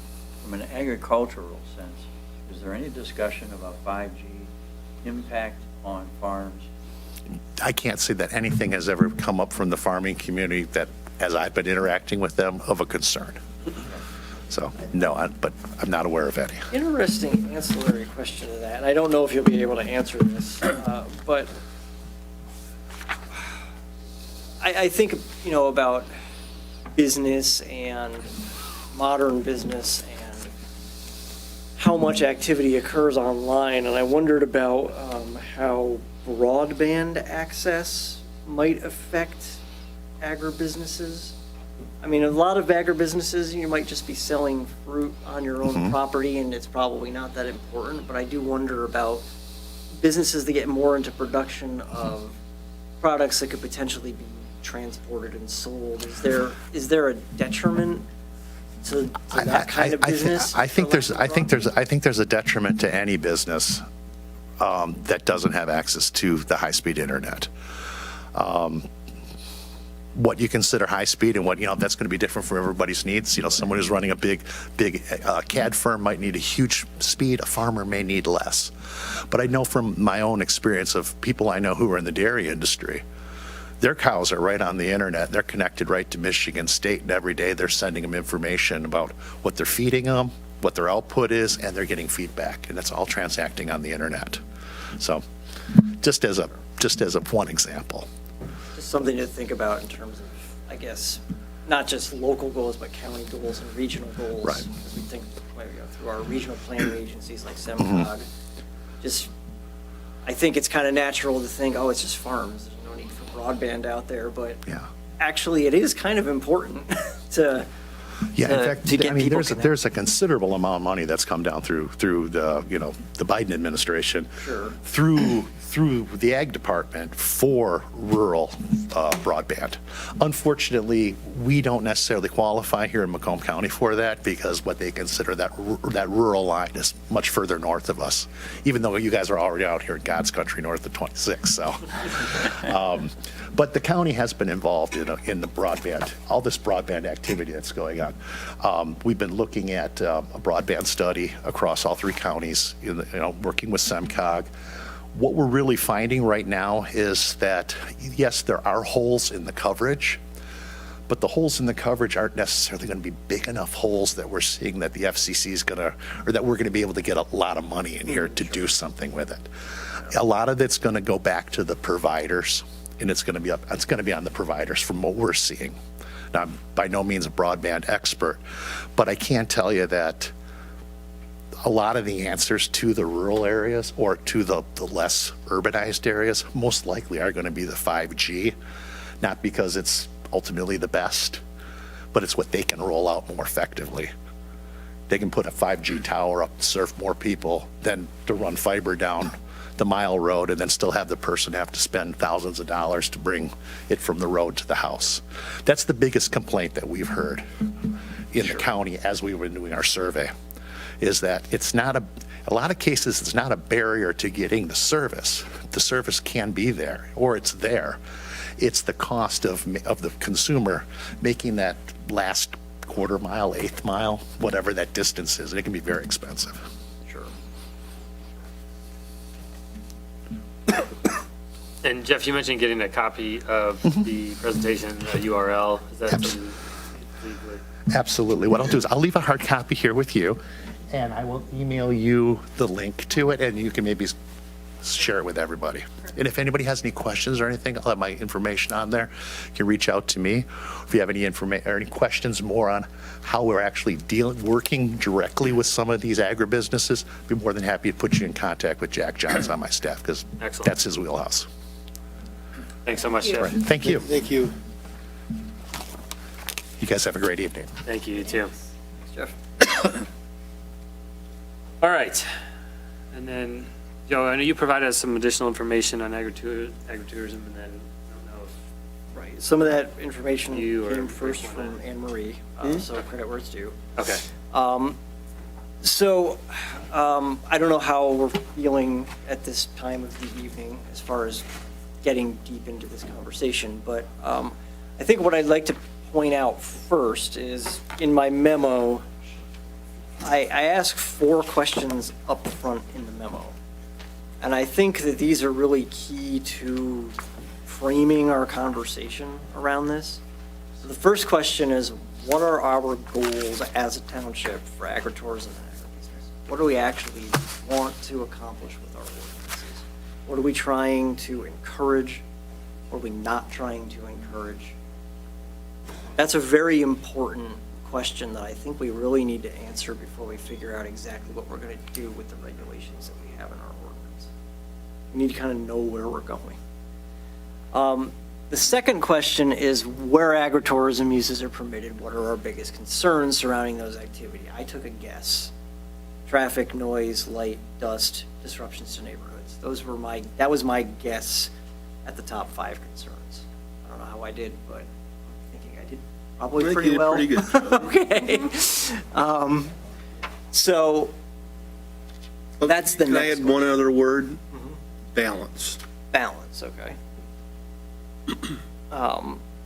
The next question that I would like us all to be considering are what uses are most appropriate? Now that we've answered number 1 and number 2, we know what our goals are, we know what our concerns are. Now we can start to think about what uses are most appropriate. You know, are we currently permitting uses that aren't natural extensions of agricultural activities? Should we be considering some that we're not currently listing? Does what we're permitting now fit into our answers to number 1 and 2? And if not, what should we do about that? And if we think something's missing, should we be bringing that in?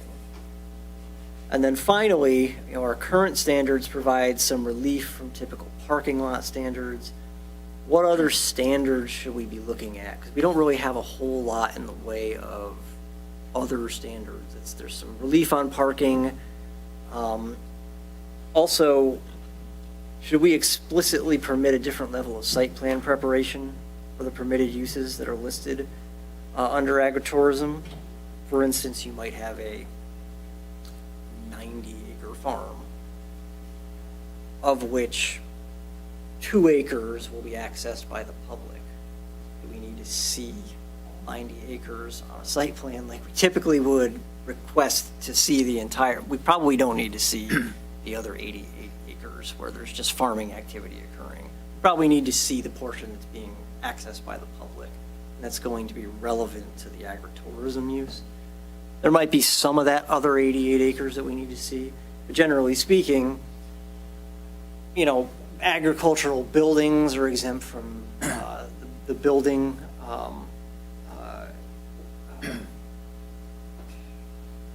Just completely.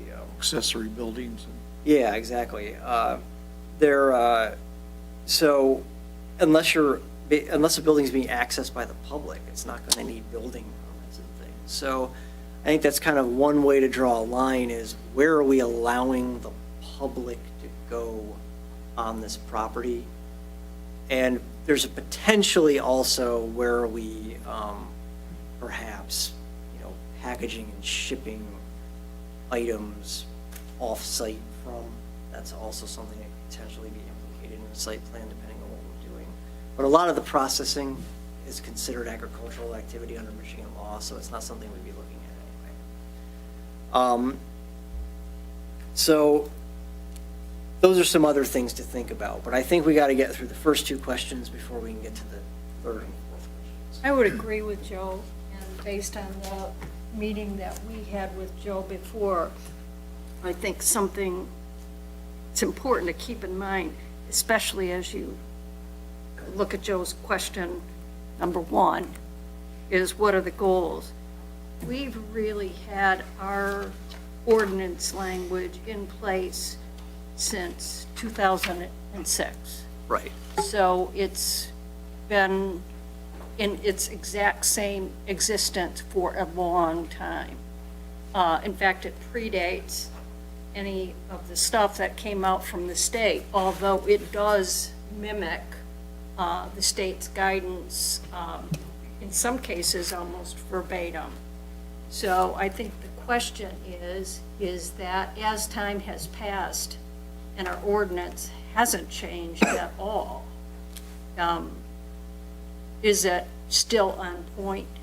Are there things that should be added? Are there things that should be modified? So it's a lot to take into consideration, especially when you look at some of the opportunities that have been taken up in other communities. So, I think you have a suggestion. Yeah, Anne Marie, she just shared that we did have about an hour and a half a team meeting with Joe, and I talked with Mike Tremblay today down in Florida, and after Anne Marie and I had talked earlier in the day, and what we would like to do is reconvene the three of us first and do some benchmarking activities based on what's going on elsewhere in the state. And I know I've repeated this comment in probably the last 3 planning commission meetings, but it's not in our community, it's in Washington Township, but the Big Red Orchard. And the facility's been reopened, and they just started construction on the large building. So that's going to be an event center. And during the Washington Township Planning Commission meeting, the owner said that they plan on having a 7-day operation eventually and entertainment up until 11 p.m. That's in my backyard. And so that's why I mentioned the word balance. I'm hoping that it doesn't turn out to be an issue. I've had a nice conversation with the husband, owner, and he's committed to being a good neighbor verbally. Time will tell how that plays out. But I think we get some opportunities to include some special land use protections minimally to try and mitigate some of those concerns, to be in balance and to allow them to, these type of operations to be profitable, but for their operations not to light trespass and especially noise trespass onto adjacent properties. And it's very quiet where I live, and I'm a lifelong musician. I've run live sound, and one of my specific concerns is, Joe's a musician as well, And you go to the weddings nowadays, they're mostly DJs. And these live reinforcement systems, they all have subwoofer speakers. And they're included in your new sound system in Woodside Church, Randy, that you work at. And I think you'll agree that there's an element of sound that's not just heard, it's felt. Would you agree? Okay, and there's, depending on who's running the sound, there's variation as to how that's cranked up. And I don't believe it's appropriate that that sound trespass onto adjacent properties. I mean, these are, I recognize the need that, the farming, Nikola test is very difficult making a profit in a farming operation. So, to allow them these ancillary needs, which, a wedding venue is part of agritourism. Go ahead. Go ahead. I thought you were going to cut me off at the knees. No. It's kind of a stretch. It really is. But it's being allowed in certain communities. And as an example, I would have hoped during that approval for Big Reds, and I submitted my list of concerns that there be no open doors and there be no outside entertainment to help mitigate the concerns, to let them do what they're intending to do, and to minimize, if not eliminate, the risk of creating problems with neighbors. So unfortunately, there were no conditions put on them, so it's... Hours of operation? What about hours? You mentioned 11 o'clock. What are they doing? Is it a wedding venue? There's a bar and a restaurant. Yeah, so far it's benign.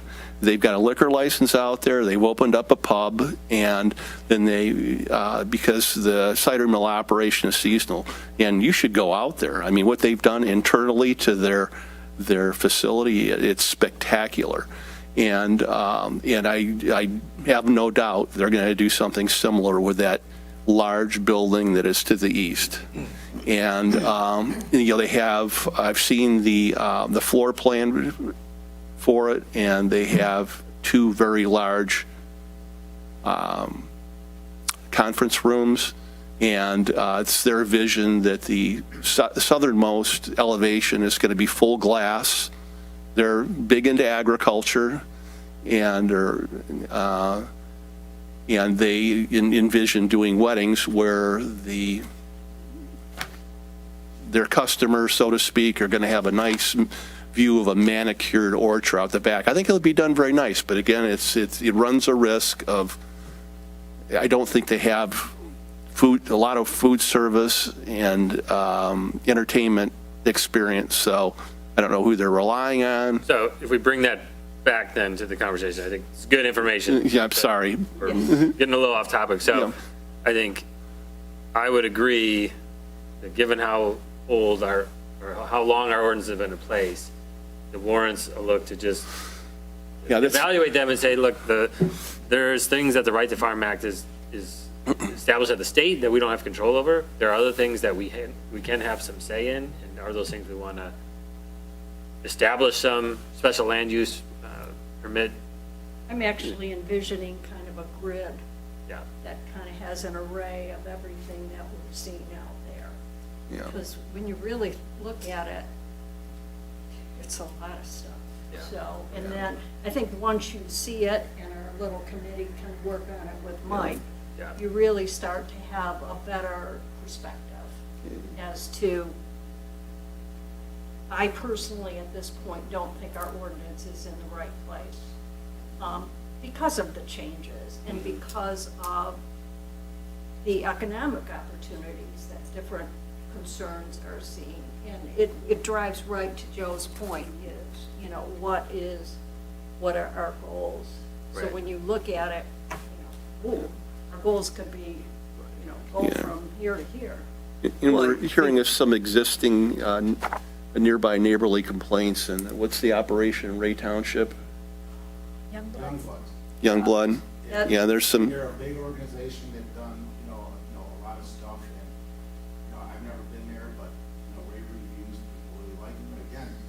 to your point, it depends where it's located at. If Yeah. it's around a bunch of communities, you know, I wouldn't want to hear music. Yeah. in one Yeah, community. actually- I agree with you guys, Well, without a doubt. Well, and let's not get in a back and forth with the audience. yeah, no, The no. public comment is closed. I'm- To support the agritourism. No, understood, I sent but- you guys an email.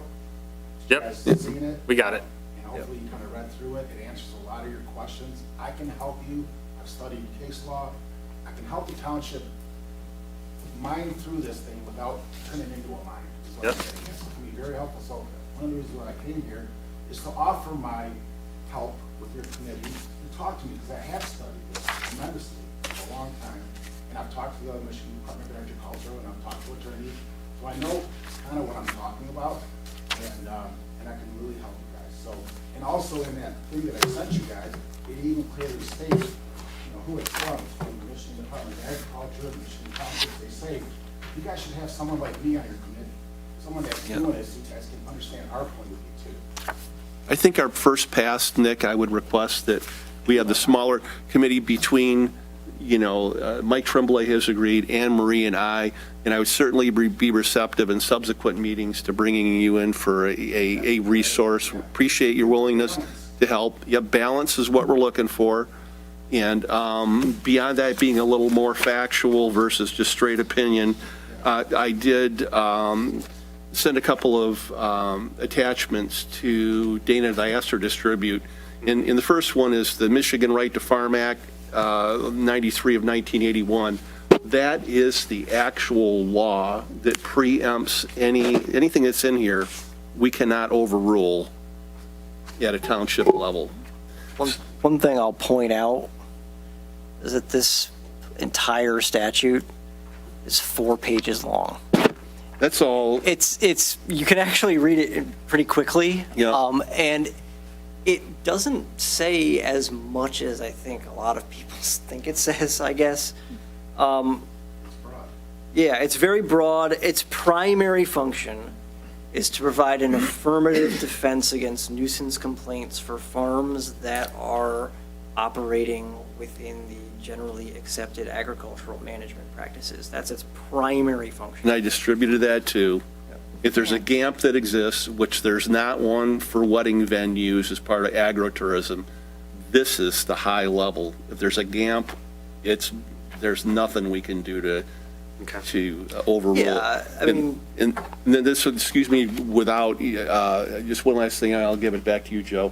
And basically, this is a guidebook, almost like a master plan. It's intended to help us develop our zoning ordinance, It's not the law. not the law. Okay, thanks for listening. I'll turn it to someone else. But yeah, it's, the GAMPs do a lot of different things. One of the things they're more well-known for is the animal unit amount. So based on your square footage of feedlot, you can have this many animal units. And an animal unit equates to like 1 unit is a horse, and I don't know, a sheep is like 0.5 units or something like that. So there's a whole breakdown of, and it basically tells you you can have this many animals. And if you have this many or fewer, you're operating within the GAMS. So you're covered under right to farm. If you have many more than that, then you actually are not operating under the GAMS, and you would be vulnerable to a nuisance complaint. Okay. But, you know, so I think Rick actually may have started answering question number 1 here with his comments about balance. Because when we think about what our goals for agritourism and agribusiness are, balance is maybe kind of the first goal, right? We're trying to strike several balances. We're trying to strike a balance between agritourism and the surrounding uses. We're trying to strike a balance between the need to preserve farmland and allow farming operations to have alternative streams of income, and, you know, preserving that kind of agricultural rural feel. So there are ancillary uses that could support agritourism that are going to be very much in concert with that rural feel, and there are ones that aren't. And then when we think about balance, there's a couple other things that we can think about. One is, there might be a difference between a purpose-built wedding venue and a historic structure used as a wedding venue. If you're building it to suit, that's kind of a different thing than if you've got a building that already exists and you're going to use it for a new purpose. And then frontage, where is it matters. M53 is a very different place from 3 miles to the west of M53, right? Yeah, exactly. So that matters a lot. If you're 3 miles down Boardman from M53, you're probably not going to be supporting a lot of traffic to your site. If you're on M53, there's probably much less concern about traffic getting to and from your site. I have to think about people crossing M53, of course, but nevertheless, there's a major difference between that part of the township and other parts of the township. So the balance might be different. You might have context zones that you have to work in. We've never really established that. We've always just done a blanket throughout the township. This is how we're treating agritourism. It might make sense to say the M53 corridor is context zone 1, everything else is context zone 2, and here's how we're going to strike the balance in context zone 1, and here's how we're going to strike the balance in context zone 2. So But that's got to be, as we could strike the balance as we are allowed, knowing the restrictions of the right to park. Oh, well, yes, absolutely. Yeah.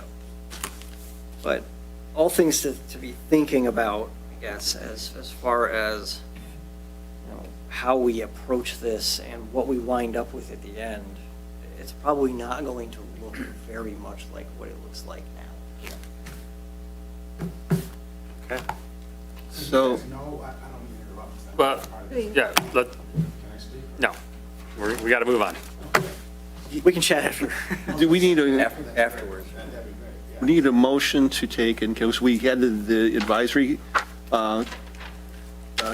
subcommittee established, so it would be a continuation, adding Mike Tremblay, and also bringing in, Nick, your last name pronunciation, that's the course. I Is it? think we want to wait till, Okay, I'm just saying it's an alternate. I wouldn't do that. Okay, all right. Because I think what would be more appropriate is for our commission subcommittee to meet and see where we go with it. Okay. And see where we think we have areas that need input. Okay. And then decide. Okay, so we would meet just the three of us. I would say. And then submit basically our benchmarking activities to Joe, and then for Right, him to because- massage. I would think that there are different people in our community who would bring different points of view in terms of farming and agriculture. And I can tell you, looking back at the minutes from 2006 when they did this, they did have a number of people who participated, such as very large farms, in fact, Walker's Farm. Sure. So, I don't want to jump ahead too far Okay. in terms of Good point. who would be, we've had an offer, but, I think we need to look at it first. Okay, so would it be a motion to continue the existing committee activity? What do you think, 90 days would be sufficient? Yeah. I would And then think. also adding Mike Tremblay, and that's our first step. Okay. That's my motion. The three, Boyce, Hagelstein, Tremblay are the committee. Yep, Yes. subcommittee. I'll second it. Motion by Hagelstein, seconded by Cant. All in favor, say aye. Aye. Any opposed? Motion carries. Thank you. Great update. Excellent progress you guys are making. That's really encouraging. All right, 2023 annual report. You all received a copy of this in your packet. Joe, is this something we want to go through? Just answer any questions? I mean, typically, it's something that I just take your comments on, and if you got any updates or corrections or other comments, then I'll take them under advisement, and Otherwise, we don't usually go through it in any kind of detail. Okay. But if there's any questions or comments, and I know Mike always likes to weigh in on this too when he's not here, so we might consider giving him a chance to. This is also an item to table, to review any final comments. Yeah, because you don't have to have it, you don't really have a deadline to have it to the board. Okay. So you got it to review anyway, and I think that we can give everybody, obviously all 6 of you have an opportunity to comment on it now or at the next meeting. And then I think Mike will also want to be giving his. I do have one comment. Sure. Go for it. The public comment was not listed on the March 1st, 2023 summary, but it was listed for all the other ones. So there was a comment about the dog daycare that didn't make it in there. On March 1st, there was a comment about a dog daycare, you're saying? Yes. I wondered why that first line in February was highlighted in blue too, Joe. I think I just did not unhighlight it. It was Okay. meant to be unhighlighted. Yeah, it was, I stared at that. It's the most important thing we did All all year. year. Joe, I found several typos. Okay, Probably about 10. Do you just want me to get with you after? go ahead and email me. Okay, Yeah. good. Yep. Rather than short meeting Yeah, time. They're you can- just typos. You can just email me and I'll fix them.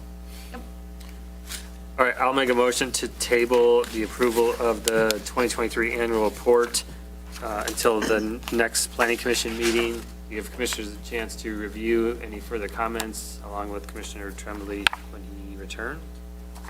Is there a second? I'll second. Motion by Vincent, seconded by Kupitz to table the approval. All in favor, say aye. Aye. Aye. Any opposed, nay. Motion carries. Comments from committees and consultants? Anything else, Joe, or we already heard from our committee that we have? Yeah, I Anything didn't have from anything here? We're else good? tonight. Any comments from commissioners? Just like, Question for Dana. Okay. Good. Yeah. Do you have any planning commission applicants in the queue? Because normally there's a couple. Just curious if there are The only thing any that interest. you could possibly have for next month, I have no applicants. Okay. I have nothing, and nothing's been sent my Busy way. week. Yes, no. there are Okay. no applicants. All right. Just to clarify, are you asking about planning commission? Commissioners. This group. Commissioners? Oh, people who've applied to be on the planning commission? Oh, I Yes, misunderstood. yes, no, I'm sorry. Yeah, that's what I was asking, because it's helpful to have some there, right? Yes, yes. It's helpful to have them prepared to come. And that's why I was curious if there's Let me somebody. answer then. I believe we do. Okay, But those applications are held in the clerk's office, I believe. okay. So I personally don't have those, but I can definitely check with you. I mean, it's not a big deal, it's just, Yeah, you know, Mike at the start of the Bobo year. keeps the, track of who we've got in the queue. So I can definitely. You can't go anywhere.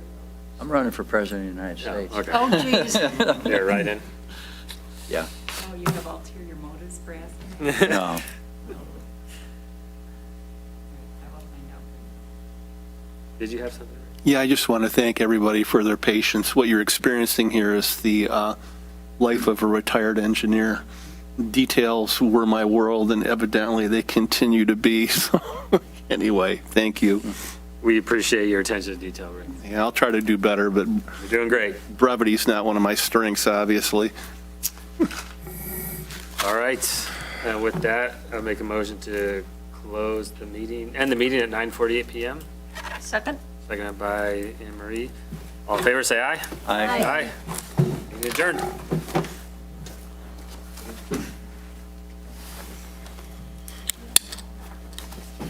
So, hi, everybody. Just want to, I know that it's late, I know you guys all want to go home, but just wanted to think that Rick and Joe seem to be on the right track about the agriculture because I agree. No, I haven't. Going down the Silk Road, there's a whole bunch of homes that can cause a problem. Yeah. I'm 53. Myself, I'm kind of, I'm at Febuary Medical Center, across the street is commercial, and I got really